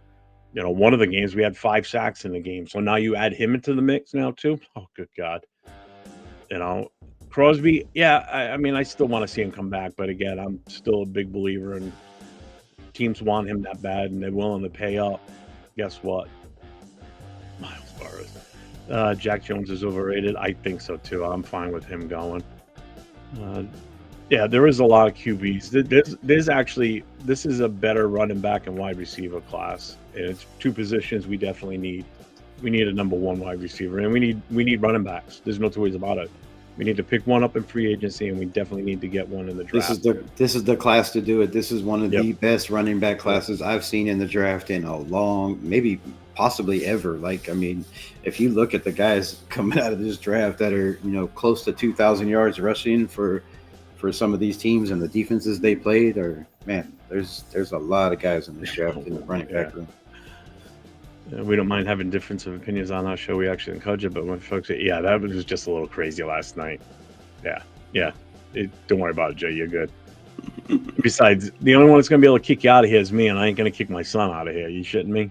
You can say what you want. I don't care. Right? You ain't booing the son. He stays. No. Who's our worst free agent? Who was our best free agent? Man, Arnie with the questions. I love it when Arnie gets on. He's awesome. Madison, he's doing good shit too, Madison and Gardner Minshew on the offense, without a shadow of a doubt. They are tied. They are tied. Madison, I wish would have never. I mean, I love the dude's character. I love what he did, in the community and all the foundations and shit. But on the grass, bro, please take off the silver and black. Don't come back. Don't come back. And take Gardner Minshew with you. Take his van down by the river, park that shit somewhere, and leave him there, bro. Because Gardner Minshew was the worst hire in a long time for the Raiders. I believe with all my heart, and Madison, truly. And best free. Oh, Jason. Caleb Vaughn. I think Jonah Lalu is up there too. You're being a big man in the middle. You don't get the flashy on that. And he wasn't there as long, but Chason definitely as far as I'm concerned. I think he's the MVP on the defense, and he's definitely the best free agent. Yeah, he definitely showed why he was a number one pick out of LSU, and I don't know what Jacksonville didn't see in this kid, or if the coach over there is just that bad, but I don't know. And then to go to Carolina, you go to Carolina, to the worst team in the NFL at the time, and they cut him.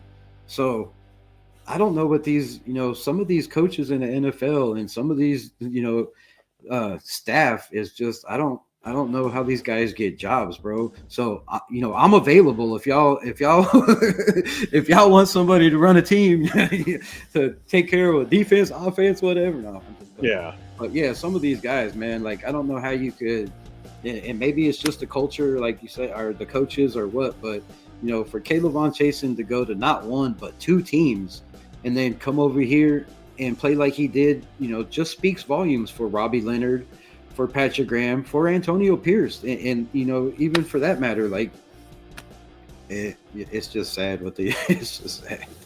I get the perfect answer for this one, Arnie. My son just answered it right here. Hopefully gone. I think it's a perfect answer, because that's what my answer would be. You see on IG, he had a box with all his shoes, all his Raider gear, and he was giving it away today.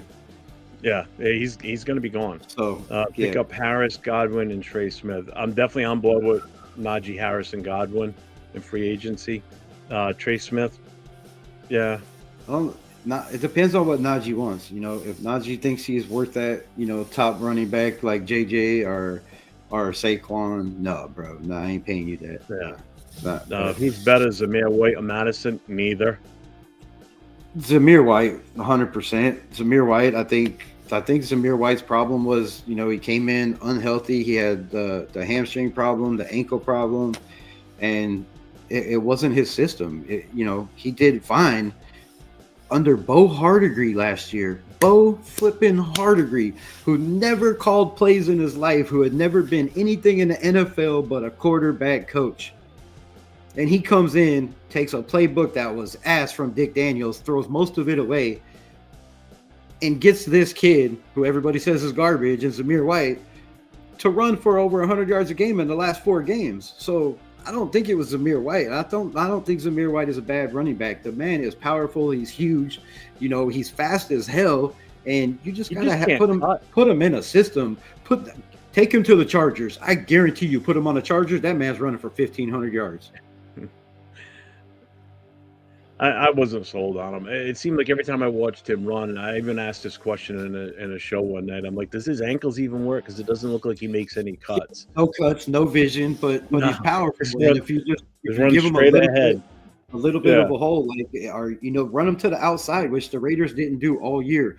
I think we ran 8 plays to the outside the tackle to our running backs. Every play was up the middle. Like, they know what's coming. There was no trickery. Every single run play looked the same. It was designed the same, and that's just horrible coaching, bro. Patrick, the run game coordinator, whoever that was, like, bro, like, definitely got to go. It should have been gone when they fired a bunch of guys, because that's the worst. And Cadillac Williams, I like Cadillac Williams, but come on, man, what did you do with this running staff? Like, this was the worst running staff ever, bro. Like, he should have been fired too, in my opinion. Like, way back when they fired everybody, they should have been like, no, we're bringing in a new running back coach, and see if we can get these guys going. But the only bright spot in the running back room was McCormick when he got out there, and he showed progress in all 3 games till he got hurt.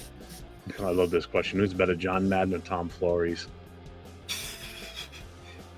No, it's a tie, bro. I know that one has 2 Super Bowls, the other one has 1, but man, I don't think I could pick. It's to be honest with you. But the 2 teams, you got to remember, the 2 teams are completely different teams too. Whereas Madden's teams would just punch you in the mouth, knock you out, drag you around type of, whereas Flores' teams were a little bit more finesse. You're talking Marcus Allen, Brown. You're talking more finesse style players, whereas the teams from the 70s were just, we're going to run up with Ben Davidson and just punch you right in the mouth, slap your helmet, and knock you on your ass. We still had that smack mouth, smack you around defense. So yeah. Well, back when you could helmet slam. Our defense was killer, but I don't even know why you'd want to pick between them. Like, no, that's what I'm saying. It's like I would feel less of a Raider fan if I could choose one. Like, could Tom Flores have coached during the 70s with that cast of characters versus what he had? I think he's too nice of a guy to have that rough of a bunch. Whereas John Madden was just like them. When somebody said, one of the promos you've seen with him years ago, where he ends it with, well, yeah, what are you going to do about it? About them, punching and spitting and kicking. And he goes, yeah, we're the Raiders, and what are you going to do about it? That right? He was the epitome of a Raider. I mean, as a head coach, he wasn't going to take no shit from people. Yep, so and that's what started the legacy. Cut, traded, and get extended. I can't. Cut Wilson. Oh, Tyree Wilson? Yep. Cut Wilson. Yeah. I say. I wouldn't do that either, really. I'd do everything in my power if. You got 3 options. You got to do one for each. You got to cut one. Trade one, and get extended. Extend one. The cut one in my eyes is easy. Cut Wilson. I guess the best value you're probably going to get is Malcolm Kuntz on a trade, just for what he did last year, and coming off the injury, I think that would be the best value. So I guess I'd keep K-Levon chasing from what he did this year, and trade just let Tyree Wilson walk. But that's a tough. That's not even an answerable question. Come on. Bring back Boha, agree. Yeah, okay. Yes. Dude, I would have been down. I would have been 100%. That was AP's biggest mistake, is when you kept players off of Dick Daniels' staff, you let the man that came in and gave you exactly what you wanted. He wasn't a big time coach. He didn't have more experience than you, and he was willing to listen to what you wanted to do on the offense. I think that was key. And he came in. He had a solid running game. The passing game was great. Like I said, Devontae still had 1,000 yards. You were having Jacoby Myers run fucking throwing the ball for touchdowns. Like, he was inventive. He was innovative and inventive when it came to play calling.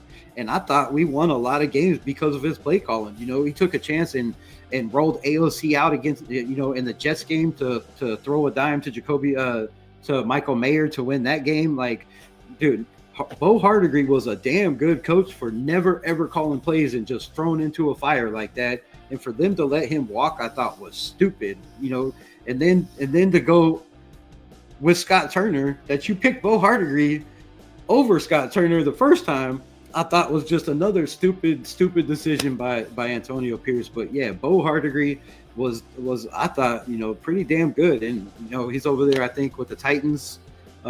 Will Levis don't look the greatest, but No. that's why I know they're probably going to take a quarterback. Because if anybody thinks they're honestly going to go back into next season with him as their starter, but Will Levis, they did the same thing they did with Aiden O'Connell. I mean, he was drafted higher, the first pick in the second round, but there was a lot of teams, that a lot of people that thought he was going to go in the first round, and then he goes in the second. But then they did the same thing. They throw him into a fire with a bad team, a bad offensive line.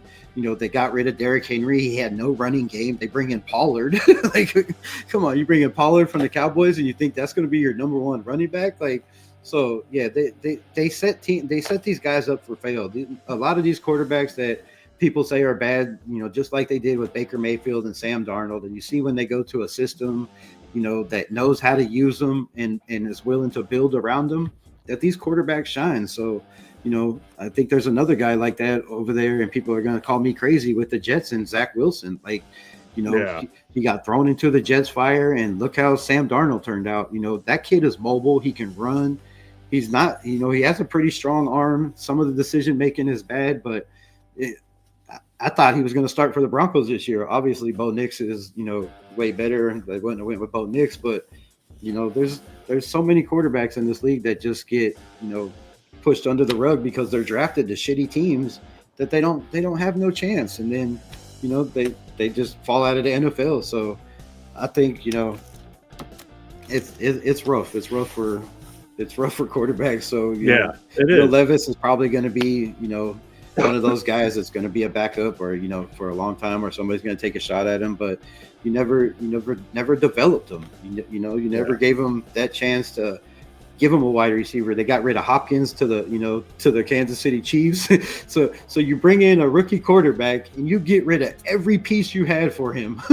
Like, how is he supposed to succeed? Yeah, exactly. So Zamir White, like Savage says, Zamir White needs a power block off it. And you know 100%. What? And he wasn't in as the running back when we switched over to it either. So you really never did get to see that. And I get where you're coming at there on Savage.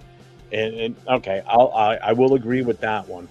And at the price, still under that rookie contract, like you have to keep him and get rid of Madison. Like, Madison's gonna go. I'm sorry. Yeah, he should have never even. That was a. Who's better, Rich Gannon or Ken Stabler? Rich Gannon. Didn't Kenny Stabler have 7 interceptions in a game? Probably, I'm sure. I think he's the only quarterback in the NFL to ever throw 7 interceptions in a game. So again, you're talking also 2 totally different.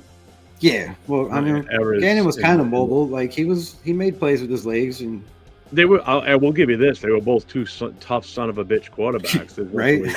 They both could take a hit. 2 different eras. I don't know, man. That's a tough one. Granted, I know Gannon never won a Super Bowl. Stabler won one. I guess for the times and just the pure toughness of that era, I got to go with Stabler. I have to. Because before Gannon got to us, he was basically a journeyman quarterback. He never lasted long in any situation. I think the longest tenure he had was with us. It was his most successful years because he was a starter the whole time he was with us. I would have to go Stabler on that one if I had to pick between the 2. Was our wide receiver group the worst in the league? Where would you rank our offensive line? Offensive line, not very good, especially at the start of the season. Do I think we had the worst wide receiver group in the league? Not necessarily. I think the only thing that we took a hit on is the fact that Jacoby Myers got forced into being the number 1 wide receiver, and he's not really a true number 1. He did a hell of a job standing in as one once Devontae was gone. I don't know. Would you classify that wide receiver group as the worst though in the league? I would have to say yes, because Yeah. Brock, All Brock right. Bowers is not a tight end, and even with Jacoby Myers, it's the people around him. Trey Tucker didn't do nothing. They don't use any other receivers. If you look at the other teams in the NFL, they're throwing to 7, Yeah. 8, 9, True. 10 guys a True. game. We throw to 4. We throw to 4, and 2 of those are our running backs. So Well, it doesn't help the fact that our other 2 wide receivers come straight out of freaking Wizard of Oz and Munchkin Land. I mean, they're both small little And dudes. then, I keep going back to this AP with personnel is what I complained about AP all year long. You have Ramel Keaton that came out of Tennessee, who's, 6'2", 6'3", 200 and something pound, wide receiver that, made plays. And that's why he made the roster. He made plays in the preseason.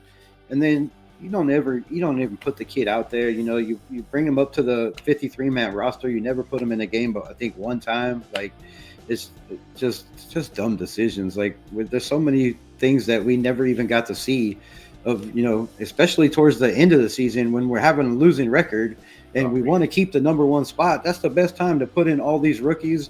And I thought it was just an all around just bad decision, coaching making, whether it was Tom Telesco being involved or, whether it had to do with Getsy from the get-go making the wrong decisions or, just the Turners, God, or even the Turners, like it was just all around bad, completely bad. How about them Chargers? Yeah, what about them? Anyway, how about them Chargers? Lightning bugs. Yeah. What's up, Tony? How you doing, brother? Jeff in the building. What's good, my guy? I don't know why it didn't go on my channel. Yeah, I just, you know what? I had your channel up too. I was just looking at. Yeah, went through. It's no worries on. I ain't worried about it, but let's see. I wanted to see. I just looked to see if I was getting any messages. It was a tease. It just. I was probably gonna get off in a little bit here anyway. I gotta eat dinner and shit.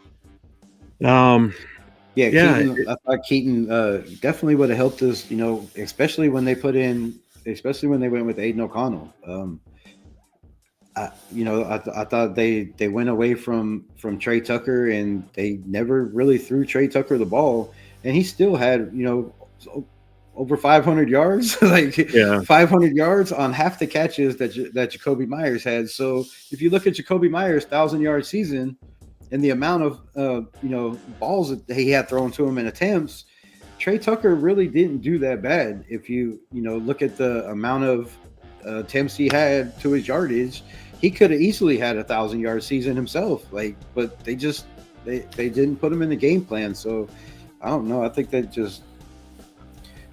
just hurt our team all around. Just the offensive coordinator, whether it was Getsy or whether it was the Turners and AP just not having any knowledge of the offense, or like he even said himself, like, I'm not involved in the scheme.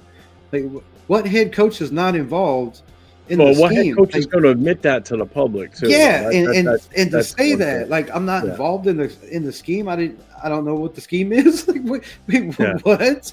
That was the wildest thing I ever heard. That's like saying I'm a cop, but I don't know how to shoot my gun. Yeah, I'm a cop, but I didn't take the training, or like. I just wear the uniform. Yeah. Do you remember the last time the Chokers were in the playoffs with a 24-point lead on the Jackson lost? Yeah, it's great, isn't it? Don't you love stuff like that? Chef. That's what I'm talking about. Let the Charger fans know. Who you must re-sign free agents on our team, highest priority. Again, that's just like trying to talk about the draft right now. I know I know last night I went on record saying I'm not going to talk draft or free agency until coaches are decided, but I mean, you still gotta, answer questions when the chat goes, especially Arnie, because Arnie's so good about this. And chat lives matter. Yeah, I respect him when he puts out questions, because he's. I'll tell you what, I could just sit here and wait for Arnie to post stuff because he's just always hitting with questions, and it's awesome, and I love every minute of it. I think who's the highest priority? I think guys that I would bring back. I guess, are you talking the whole team? Like, this could be a whole hour show by itself. Yeah, really. So, all right, let's look at it this way. Let's go with one offense, one defense. one offense, one defense must bring back. Yeah. We don't have any free agents on the offense, do we? I was just thinking that too. I'm just It's sitting here, I'm like like, wait a minute, it's like everybody. three. There's like three in there. Like we have priority there or whatever before Well, the only free agents on the offense would be what? No, James is still on the contract, isn't Yeah, he? I can't think of any free agents on the offense. Actually, you know what? I think you're right. All right, so we're not offense then. I'll Okay, go so two let's pick defense. one on the defense. Two defense. Two defense. All right, fine. We'll go 2 defense. I'm gonna say It's kind of an easy one, I think, to be honest with you. yeah. I think Adam Butler needs to come back, and Caleb Von Chasen. You got Don't forget Spillane too. You got to resign. I don't think Splain's gonna. I don't think he's gonna want to be here with the way things went down. I think the Buffalo Bills are gonna offer him a bunch of money. I think the Bengals, if Patrick Graham goes there, I wouldn't be surprised if he goes back to Pittsburgh, to be honest with you. yeah, or even the way he played Pittsburgh. So I would say Spillane, but the only problem with that is with Spillane is his coverage. When it comes to covering tight ends or having to cover, a running back out of the backfield, sideline to sideline, or even them coming up the middle. His reaction and his instincts cost us a lot of games. They killed us over the middle and sideline to sideline. So we need a fast linebacker that like Amari Gaynor that runs a 4.40. Like, so I think we need. I love Robert Spillane, but he fit the system, and I think the system's going away. So I wouldn't make it my major priority. I think Adam Butler, Caleb Von Chasen, and I would say probably Jonah Lalu. If I think if you bring back those three guys, that's a pretty good solid foundation. As far as like, I know I've said this earlier in the show that you and I have been on here, is Spillane is cut from that same mold in a way from Max Crosby. So I think he's gonna take a page from Max Crosby's book, whatever Max wants to, whatever comes of Max for the rest of this, for the 2025 season. If he's still here, I think if Max is gone, somebody's breaking in your house. If Max is gone, then I think you definitely see Spillane go. I don't think you see Spillane stay. I think that's going to have a big say in what he does, in my opinion. I kind of hope not, but what are you going to do? Thanks, Tony. Appreciate it, brother. Make sure if you don't follow Raider Rebel or anybody, make sure you guys go over to his page, hit that like, subscribe, follow his content. He's got some fire shit and what it goes on for sure. Maya's had one drop all year long. He's the most improved. I would give him the most improved. I think on offense, he's definitely for a non-rookie. He's the brightest spot on the offensive side, in my opinion. Again, he's not a number one. He's not built or plays like a number one wide receiver. He was kind of forced into that position. He's definitely a number two. Like, I was excited when I knew that we were getting him in free agency a few years ago when McDumdum was our coach. And that's only because I seen him here. I seen what he did here in New England. I knew how good he was here. So when we were getting him, I was excited because it's like, I know what this kid's capable of, minus what he did against us in Las Vegas when the Patriots lost on that stupid ass fucking play when we were tied with them. And then Chandler Jones ran that back for a touchdown. That was probably one of the best plays I think I've ever seen. And it was the fact that it was against the Patriots. It was beautiful. Loved every minute of that one. Jacoby Myers is a beast. He is. He's not a free agent, is he? Has he got one more year? One more year? No. Savage just put it up, though. He goes, our offensive free agents are Abdullah, Madison, and Meredith. So keep Meredith. The other ones would go. You know what? As a veteran, I would keep Amir Abdullah just for the locker room presence. Yeah, and that's what I'm getting. I wouldn't be opposed to keeping Abdullah because he gives you that veteran presence. Plus, not for nothing, just for his receiving ability out of the backfield. I'd rather use him as a receiver out of the backfield. He proved that the last few games before he got injured, that he was a go-to in that aspect. But also with 10 years in the NFL, just finally getting his first 100-yard rushing game, like, that's a roster spot, and as many holes as we have, like even with 3 million, whatever we bring him back as, like Yep. that gets taken away from these youngsters like Dylan Labe. So I'd be willing to just let him, if we can't find, get a veteran running back to bring in, then definitely keep him. But if you're going to bring in a veteran and a rookie in a draft, then I'd say just let him walk. Yeah. So who is the most disappointing player on our team? Oh, I can answer this one in one name. Parham. That's it. I'm just going to leave it at that. I've been negative on him all season. So I can't pick one. I the most disappointing? I can't. That was too easy for me. I'm sorry. There's so many that it's so much of a tie. Like I said, with the Gardner Minshew and Madison, dude, Andre James. That's why you can't pick one because there's so many. Yeah, Andre James. The money we paid Andre James for him to come out and play like he played. I mean, come on, bro. Come on, play like complete ass. Jack Jones, even like another Jack Jones. I thought he was going to take, a big step with the coming in, mid-season, and I think that I like really that hurt. too. I agree with that one right there. Oh yeah, definitely keep Trayvon over Epps. Yeah. Yeah. As a Charger fan, I was expecting Raiders to be one of the tougher teams this year. Yeah, well, unfortunately, they weren't, and we all know it, and we admit it. As Raider fans, we admit it. We admit when we suck, and we fucking suck this year. Plain and simple. Anybody that thinks we were awesome this year, you obviously didn't watch a single goddamn game. Right. Raider Rebel is a genius. Thanks for speaking from the Raider heart. It's my man. Just seen Rebel with the heads up about this show today. All right, so he does sub to you already. That's cool. Check downs. Yeah, make sure y'all hit that like, subscribe, and follow my guy Jeff for sure. Yeah, thank you. I appreciate everybody in here too. Arnie, give him a salute. Arnie Zeus. Yeah. You can't call him that no more. No, that name's been pulled from him. He's good as a man. You got to earn that back. You want to call him Z? Okay. Let's see. New season was going. I knew the season was going down with Getsy. Yeah, I think a bunch of us did it. Especially when you're when you name Gardner Minshew your starting quarterback. It was all downhill from there, bro. It was all down.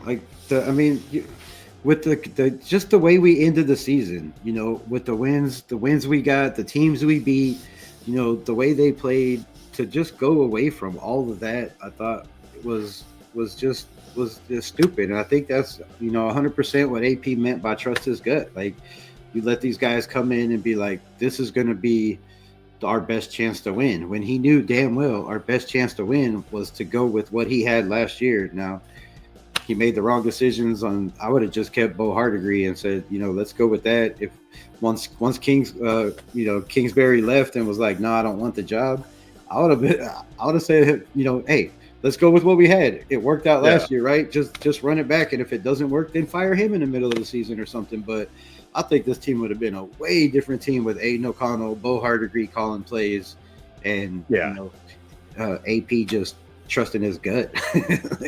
So, Tanner Jack, any news today who we're going to have talks with? Yeah, they threw out a few names today who they requested permission to speak with. One of them was Ben Johnson from Detroit. I know Steve Spagnuolo from KC was another name thrown out there. Aaron Glenn from Detroit. Aaron Glenn also from Detroit. Now, keep in mind, these teams are all still in the playoffs, so we can't do face-to-face interviews with them, and we have to ask for permission first. Now, the team can deny it, just like what happened with Dallas. Chicago. Chicago wanted to interview Mike McCarthy, but Dallas turned them down. So if they're under contract right now, the team that they're with, they don't have to allow that coach to go and interview. They can shut it down and say, no, you can't. We can interview Ben Johnson and Spagnolia and whatever the defensive guy I just said. I'm just drew a blank, but Yeah, Aaron Glenn. We can do Zoom calls with these guys Yeah, because we can't physically interview with them. they're not playing. They have a bye week, so since they're in the bye Yep. week, we can do a Zoom call with Well, them. even the ones that are playing this week, we can't just do in-person interviews. You can do like distance, like Zooms, Yeah, shit so like that. you can have Zoom calls, and as long as it, if it's a lateral move or Did they confirm not a lateral Vrabel, move. Savage? They must have just done that one recently. I heard about Cohen too. Cohen's the other one. I know Vrabel was supposed to be going to New England to talk with them Thursday, right? Yeah. So yeah, they might try to get him in the building, before that. But Tony, that's what I hope for, because you know what? We're guaranteed that whoever wins that has never won the Super Bowl before. Bills have tried 4 times in a row before and didn't make it. Just being the Lions NFL, have never been. I want to see the Lions win. That's who I really want. I'm the opposite. I want to see the Bills win just because, as many times as they've been to the damn Super Bowl and couldn't get it done. Like, yeah, I'll just feel bad as an NFL fan for the Bills. Like that organization has been through. Yeah, it's savage. Both Detroit coordinators, Spags from the Chiefs, Vrabel and Cohen from the Bucs. I see. Yeah, here it is. Hold on. Let me bring this up. Yeah, they have requested talks to them. Okay. As of today, we have fulfilled the Rooney Rule. Well, not yet, because we haven't really talked to them. We've asked to speak with them. Whether the team still gives approval or not is another thing. Unless we interview Patrick. Did we interview Patrick Graham today? Well, he's the only one. Well, yeah, okay, that's probably why he's saying we fulfilled the Rooney Rule. But we still have one more. I get it. It has to be 2, right? It's a 2, right? Yeah, it has to be. So it has to be one. We're one then, if that's the case. What was that one? They have requested talks to them. Ben Johnson interview will be Friday per JT the Brick. I believe what he says. That's for sure. If JT said that, that's one of the reliable sources that I would say, yeah, okay, I believe what he's saying. Some of these other ones out there, sometimes I don't know where they get their info from. But only 4 teams have never been to the Super Bowl. Yeah, and it'd just be nice to see a team that's never been win it. So like I said, at least with the Bills and the Lions, one of them is guaranteed to win that's never won before. Same thing with the Vikings. They struck out 4 times back in the 70s. They made it 4 times and they didn't win a single one. They hit a buzzsaw when they hit us with one of them. That's rough. Everybody thought they were going to blow us away and just destroy us, and it was the complete opposite. 4 times to the Super Bowl and no chip. That's golly. Yeah. Well, I think it's even worse being a Buffalo Bill during that 4-year run. Yeah, back to back. If you look at that time frame when they played, right? So in those 4 years, so you take the 4 seasons of actual football and then the 4 years of playoff games, they basically played 5 seasons of football in 4 years. So that's why I think the 5th never happened, because that's a lot of football in 5 years. Those guys were physically beat, so you're tacking on an extra year within 4 years. That's a lot. It really is. I'm not surprised they didn't go a 5th year. Everybody thought they would, but no. Their best chance to win was their first year. After that, the rest of the games were just miserable. That was definitely a dynasty to me. Like to make it that many times with the a dynasty that never was. Yeah, that never was. Yeah, that should have been, but never was. Like that's gotta hurt. 1976. The 2 we lost kills me, but damn, that's real. Oh, Flores too. Okay, yeah, I forgot about him too.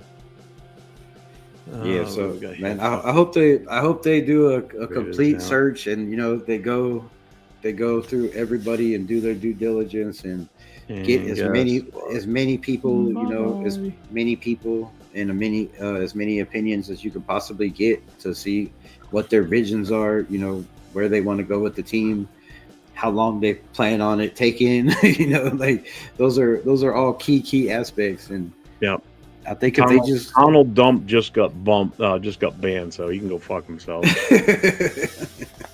That's the first person I've had to ban. jackass. Nice. Let's see. Buffalo Bills, only team to make 4 straight Super Bowls. Yeah, and lose them all. And lose. Yeah, I gotta be lying. Oh, I hope it's not the latter of those two. I hope it's not the Chiefs.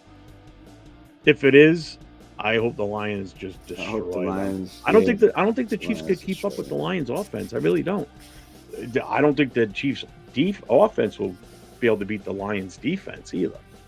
I think it would still be a great football game, a great Super Bowl. I don't want the Chiefs there. I don't think they make it this year. I don't either. It's Josh Allen time. I hope so. I think it's Josh Allen time. Twice. Yeah, there's another one. Joe Brady killing it over there. That's another guy they should, Cavani with another question. Raider Rebel, what jersey is your favorite?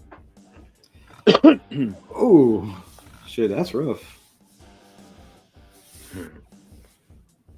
I couldn't even answer that. You're right too, Tanner. Maybe Howie Long. I think I've been Howie Long, Marcus Allen, Bo Jack. I don't know. I can't pick one, bro. I can't answer that. I can't. So what's my favorite? I can't. My favorite jersey. You're gonna be shocked at this. I think you really are. I don't have one. That's what I don't have a jersey. I do have one jersey. I have one, and it's a Robert Gallery jersey, which is hanging in my closet, tucked way in the back. Nice. I haven't worn it since he was playing. I bought it when we drafted him because I thought he was going to be like the next coming of a great offensive lineman, based on how he was in college. I don't know if anybody really knows the true story behind him, how disgusting he really is. How pissing on his legs and shit. Piss on himself so people didn't want to fucking touch him. And everybody thought Draws was the worst when he used to puke at the line, But this guy would just stand there and just piss on himself. It's like, then you're smelling that all goddamn day. Oh, God. Robert Gallery was a dog, bro. I love that. Yeah, he was. Like, bro, talk about a dirty man. That's anything you can do to gain that shit, I'm all about it, bro. If you can gain an upper hand anyway without being cheating or being, dude, go for it. Whatever you got to do, bro. I love that shit. And it has to be a Raider, right? Only a Raider. Of course. Why would it be anything else? That's why Draws would have been a great Raider, because he would get up to the line and just throw up. As far as the jersey, like I said, the only one I have is Gallery. First of all, it ain't going to fit me anymore because I bought it back when he was playing, and I'm a lot bigger now than then. If I had to get one right now, there's really 3 players I would really want to get, and that's Otto, Art Shell, or Gene Upshaw. I refuse to buy any new players' jerseys. In today's day and age with the NFL, players don't play for the same team their entire career. It's very rare that happens nowadays. So I'm not going to go and sink money into a jersey for a player that is going to be here for 4 years and they're gone and we never see them again as a Raider. So for me, I only want to buy Raider legends, guys that spent their entire career, like a Howie Long I would get, Tim Brown I would get, but I'm a big dude. I'm going to look weird wearing a quarterback, running back, or wide receiver jersey. I'm gonna wear a big fatty lineman. That's how I look at it. I ain't gonna go out there wearing a freaking Janikowski number 11 because it's just not gonna look right. Although, I mean, he wasn't a small guy either, though. Let's see what we got here. I should have said Derek. Derek Carr was my favorite jersey. That would have got the chat going crazy. Yeah, probably. Anyone seeing a Meek shut down Jefferson Sunday night? Yeah, I think it was a mixture of that and the fact that Donald just looked off. They shut down that high-powered offense. No two ways about it. Detroit did their job. They pressured him. You hold that team to 3 field goals. Woodson, that's a good jersey. That I would think, even though he left, but he did come back. They did what Sam Darnold has been bad for, the 6 years he was in the NFL is because teams put pressure on him. And if you put pressure on him in the pocket and, make him have to make quick decisions, he makes bad quick decisions. And I mean, that game from Sunday night could very well be the matchup in the NFC Championship game too. And I think it's going to be the same result. I really do. So the script calls for Andy Reid to get 3 in a row and have him retire after that, per Roger Goodell. So we're going with WWE rules then here with the script. Yeah, let's burn that script. Let's let's burn that at the stakes and throw that shit in the trash. Whatever ashes are left. Oh, Russell. Oh, I don't even want to think about that jersey. You burn that. Who's the greatest Raider player ever? You know what? I think that is an easy question. Jim Otto. Yeah. See, we're both right there. Bang. Yeah. I mean, Otto. He played. Otto was a Raider from day one. 256 snaps. 256 snaps without ever missing. The man, little Otto update for y'all that don't know. The man played almost the whole entire season with a busted orbital bone. Yeah. With a busted that bone is broke, bro. I swelled up, couldn't see. So he was the center, leader of the offense, with one eye for a whole season. And if you think about back in the day when their helmets didn't fit snug and it wasn't tight on, you smacked their face mask, those helmets spun around. So if you think about how much that face mask moved, and every time you're head down and then you're coming up, just constantly getting, that man is a beast, bro. Like, miracle he lived as old as he did. Good Lord. And you lost your leg for the Raiders, your eyesight. Like, I mean, that's Mr. Raider to me and always will be. Shout out Jim Otto. Definitely. And a quick story. Let me cut you off. I just did a job a couple of weeks ago, and this lady was like, "You're a Raiders fan?" I was like, "Yeah." She's like, "You never believe who my uncle is," and I was like, "Who?" She's like, "Jim Otto." I said, "You got to be kidding me." She's like, "No." Showed me pictures downstairs of, autographs of him. I was like, "Bro, can I get one? Just one, please? Like, just one autograph? Just one?" But no, I was like, what I'll take actually, a couple $100 off your job. Actually, she gave me this picture. Hold up.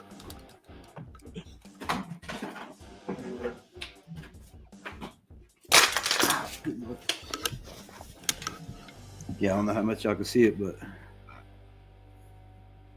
look how old that is. Oh yeah, that's pretty cool. Yeah, that's definitely an old school one. Yeah, so I was like, I will take it. But yeah. Oh yeah. Then her mom came over and was telling me stories about, Al Davis and, Jim Otto, and how Al Davis couldn't even go to his funeral. Mark Davis couldn't even go to his funeral. He was so choked up about, Otto passing that he didn't even show up to the funeral, man. Like, that's wild. Probably shouldn't have said that. Most people probably don't know that, but yeah. Mark Davis was so choked up about, about that man passing that he couldn't even make it. So crazy shit. It was one of the best days I had in a long time when I sat there and listened to, story after story of her mom talk about her brother. I thought it was cool as hell. So I'm trying to see if I can find. I'm not gonna be able to find it. I was gonna try and see if I could bring up a picture of. Yeah, I'm never gonna find this right now. I should have had it ready. I've got a poster from the 1983 season. It's got the images of Henry Lawrence, Rod Martin, Todd Christensen, Marcus Allen, Plunkett, Ted Hendricks, Lester Hayes. There's someone else on there too. I forget who. But it's got all the images, like black and white. It's like one of those promotional posters for like a radio station from out in LA. A buddy of mine, his dad was a Raiders fan. Him and I used to play Call of Duty back in the day. And he goes, "I'm going to send you something." He goes, "Just promise me you'll never sell it." I'm like, "Okay." So he sends it. Next show I do, I'll get the picture up so people can see it, because it's actually pretty fucking awesome. Yeah, that's pretty sweet. I had. So he sends it to me, right? So I get this big box in the mail. I open it up. I'm like, God, this fucking thing's heavy. I take it out. It's in a glass covered case with a metal frame on it, like alloy frame. And next to each photo is the actual signature of that individual player. That's wild. And then if you flip it upside down at the very top, complete different from everybody else. Marcus Allen, did I say he was on there too? Because he was on that. I'm looking at that signature. I'm like, that looks fucking familiar. So I look it up. Al Davis's signature's on the goddamn thing too. That thing's it's one of the few things my wife lets me put in the living room. It's Right? hanging up on a wall. You're like, this is the mantelpiece. Yeah, because I mean, if something ever happens to me, it gets passed down to my son. My son's a Raiders fan too, so he already knows he's getting that when I'm gone. Right. My wife ain't gonna want it because she's not, she's a Raider fan by default. My son's an actual Raiders fan, so that's going to him when that time comes. But yeah, that was so awesome. I couldn't believe it when I got that. Yeah, that's crazy. I had a fan hit me up when I was live yesterday. It was like, "Hey Rebel, guess what I just found in my storage?" And I was like, "What?" It was like an autographed poster of Bo Jackson. I was like, "No way!" So you're sending it to me, right? He started laughing. I was like, "Why? Wait, why you even tell me that? Like, how you gonna?" He's like, "But I got a bunch of cards, old Raider cards and stuff I found. I'll send you." I was like, "But that's cool, but that poster though, like, let's talk about that poster. How much you want for that? Like, you ain't gotta give it to me. I'll buy it." So I got to get off. We've been on for just over 2.5 hours. Nice. Well, hopefully you get some of that watch time. Yeah. We've had a pretty good average of people in here, so it's been a good turnout. I appreciate you coming on and being on here all this time. Everybody, make sure you go over to Rebel's page, channel, hit that like, subscribe, watch his stuff, hit the notification so when you know he's on live. I thank you very much for coming on with me. I know I've been in your chat a lot, and we've talked outside of that too. So I'm glad we were able to hook up and do something. It was fitting that it was, I didn't realize it when we first talked today that Max was coming on at 4. Leo said something to me, so I was like, oh shit, all right, yeah. So that's why I said let's switch it to 4 o'clock instead of 3. Let's watch that. Thinking he was going to come up with some hot juicy shit, but he really didn't. So yeah, it is what it is, right? Well, yeah, I'm sure you and I will hook up again in the near future. Yeah, I enjoyed it. You got anything coming up soon, or what do you got? Put it out there. No, like right now, I just pop on when I go on. I'm not scheduling anything. I'm not consistent. I think it's kind of not helping my channel grow at the moment, but it is what it is. I just don't have no set times, no consistency. Usually Mondays I'll do Monday night scrutiny, and then Thursdays I was doing film breakdown, but we don't have none of that, so I don't know where I'm gonna be from here. But I'm usually on probably 3-4 times a week, sometimes more. But I enjoyed this, and if you want to make it a routine thing, I'd be down to do that. Especially this early after or the late afternoon thing like this. It works in my favor too, because I get the East Coast people that don't stay up late for some of the shows that I get, because I don't go on sometimes till 10 o'clock at night with the other guys because they're all LA based or Vegas based, so this works because you're in I'm in Arkansas, so I'm in Central time. Yeah, so you're pretty much you're an hour behind me. Yeah, I'm kind of in the middle of everybody, so yeah. So I mean, this works 2 hours good or for an us hour because, difference. we can cater to the people that are closer to the mid to East Coast.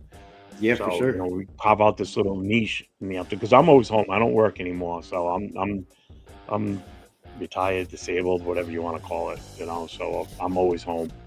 Yeah, I'm usually around 4 o'clock is about. So anything after that, Yeah, I mean, I would definitely be fine with that. That would be awesome. Do this on a regular basis. Work it out for both of us. So, yeah. I thank everybody that was in the chat today. Tonight at 10 o'clock Eastern time, the Raider Connection will be on. It's myself, LV Raider 10, Jay from Just Win Raiders, baby, and Cheeto Lannis. The 4 of us get on. We have a special guest tonight. We have none other than Miss Peggy Leonard coming on with us tonight. Nice. Yeah, I love her. So she will be on with us, and we will be discussing anything and everything to do with the Raiders. I'm sorry, Peggy Leonard. Why do I say Leonard? Peggy Holmes. Oh my God. What is up with me? I can't get names straight today. What the fuck? Hey, it happens when you get our age, man. Jesus. So we will be on with her tonight. She will be on with the 4 of us, and I know she wants to talk about the free agents that we have, And obviously, the hot topic is going to be the whole AP situation. Oh, she's gonna go off on that. Oh yeah, I know she is. I'm prepared she, for it. Like I she know gonna her go personally. off I on yeah, I've met that. her a few different times in person. So her and I know each other prior to it. I know she knows Leo. The other two guys on the show have never met her before. So Oh this is going yeah, to they're be gonna be. interesting to see how they handle this. I know Savage is definitely had her on many times with him in Asylum. Actually, she's on their show first tonight, and then she'll be on with us afterwards. So I got to make sure everybody tune into the cage match tonight with Savage and Asylum. You'll see Peggy on there also. I'll be in the chat for sure on that show because I love watching that show. I love Asylum and Savage. They've had me on as a co-host one week. I was the better looking one for once because Savage couldn't be there that night, so it was me and Asylum. So I definitely was the eye candy for the ladies. Right? Look at this beauty, right? So yeah, check us out tonight. Check out that show tonight. Keep an eye on Rebel. I mean, he's got some good content, really good content. I know he loves getting on it and going for it. And he doesn't stay on for like 30 minutes to an hour. I mean, I've watched his show sometimes and he's on for 2+ hours. And I think one night I came back, I'm like, dude, you're still on. It was like 3 hours plus. You were pushing 4 hours at one point. I've had some 4.5 hours. I used to mean, go I on get it too. I mean, Justin for DSL, and we'd be on there for it's 5 hours. Tough to stop. I mean, that's the whole reason why I stayed on here longer. At one point we were talking an hour ago and we were still at 20+ viewers at the time. So I'm like, I don't want to shut it down on these people. That's great. I ain't had that many people in mind in a long time. So I think a lot of it had to do with you being in here too. It's like no, that's good. That's good. I mean, it's collaboration between the two. Hard getting that many. It's hard getting that many people to stay in. I'm gonna have to start doing more collabs. I've been on with Chris and 805 Raider and a couple of guys here and there. So I need to get back into it. I'm just where I'm at. It's kind of with the dog and people coming home, and then I'm upstairs and there's just daylight coming in here, so it's shitty daylighting. So I have like certain times where I could jump on without disturbing everybody around me. So Yeah, cage match tonight, 8:00 Eastern time. Savage just posted it in there, so tune in and watch that show. It's a good show. They actually dressed it. See, I don't do all the dressy stuff yet. I'm still kind of trying to work that stuff, But they do like the screenshots and the videos and all that, and they do a hell of a job of it. So, like Asylum says, he goes, I just show up and talk. He goes, Savage does all that. I said, well, that's kind of like me with my buddy Nate, LV Rated 10. We do the Raiders coast to coast on Thursday nights, which I think we're going to get back into doing it tomorrow night. We haven't done it in a few weeks because of the holidays screwed everything up. I've always said that I just show up and talk. He does all the behind the scenes stuff, like sets everything up, and he does a freaking phenomenal job at it. So the kid's good, and there's such an age gap between the two of us, which is awesome because he's like 26. I'm going to be 55. So, I mean, we bring the old school Raider mentality and we bring the newer Raider fan into it too. So it's like, it's a good mix with the two of us. We have a good time with that one too. So yeah, that's always fun. Y'all do good shows. Hey, I want to say one thing before we get off here. I'll start out with it. There's crazy wildfires going on in my home state of California. So everybody keep California in your prayers, man. I don't know if maybe all us content creators could get together and set up a GoFundMe or something, to try to help. If I don't know, what they need or what we could do at this point until, but man, California is, burning. So keep California in your prayers. And, if you know anybody or, have family that needs anything, hit us up, let us know. We will try to do anything we can to help out for sure. Yeah. You know what? I'm actually embarrassed that I didn't say anything either. With me being a former firefighter, I should have actually started off with that. And I'm glad you said something because it totally slipped my mind today. Mine too, until the last minute. I was thinking I need a cigarette, and I was like, okay. when I got up this morning and I saw all the news on that and everything, it's like, being on the East Coast, we didn't have to deal with wildfires like that. We had brush fires. It was like a few acres here and there. I mean, out there, it's a totally different a different beast out there when it comes to wildfires, and you know, everything's built on hills. Everything's, you know, built right into the brush, basically. So once a fire gets going and those winds kick, like those Santa Ana winds are no joke. You know, fire creates its own wind. It creates its own weather, basically. Sometimes is how you got to look at it. So when those fires get going, and it could start as a simple spark from just about anything. It could be a motorcycle out there running around in the woods, and it's inadvertent. They don't mean to do it. It just happens, and it just how fast it goes, you know, and you think you've got time to get away, and a lot of times you don't, which is why you see sometimes, you know, people that lose their lives in this because they underestimate how fast a wildfire can spread, especially with the winds. It's frightening. It really is. Yep. You know, it's no joke. And those first responders out there, you know, my brother firefighters and you know, and law enforcement that are out there doing what they're doing. You know, my hat's off to them, and I commend them for this. You know, they're a different breed. You know, I did anybody that watches any type of these fire TV shows and everything. Oh yeah, it's dressed up. That's not what it's really like. Trust me. You know, what they're going through out there right now is definitely, it's no joke. Yeah. So, you know, you see a fire truck coming and they're heading that way, get out of the way, pull over to the right, let them by, let them get there to do their job so they can hopefully save someone's house, their personal belongings, you know, and save a life. You know, keep these guys and these men and women in the law enforcement and first responders in the fire department in your thoughts and prayers, because they're out there fighting this shit nonstop. There's no breaks. There's no breaks. These guys are sleeping on the side of their trucks at night in a parking lot somewhere. So have respect for, you know, when you see a firefighter, you know, thank them. Thank them, especially if you live out in California and you're around that. Thank them for what they're doing, you know.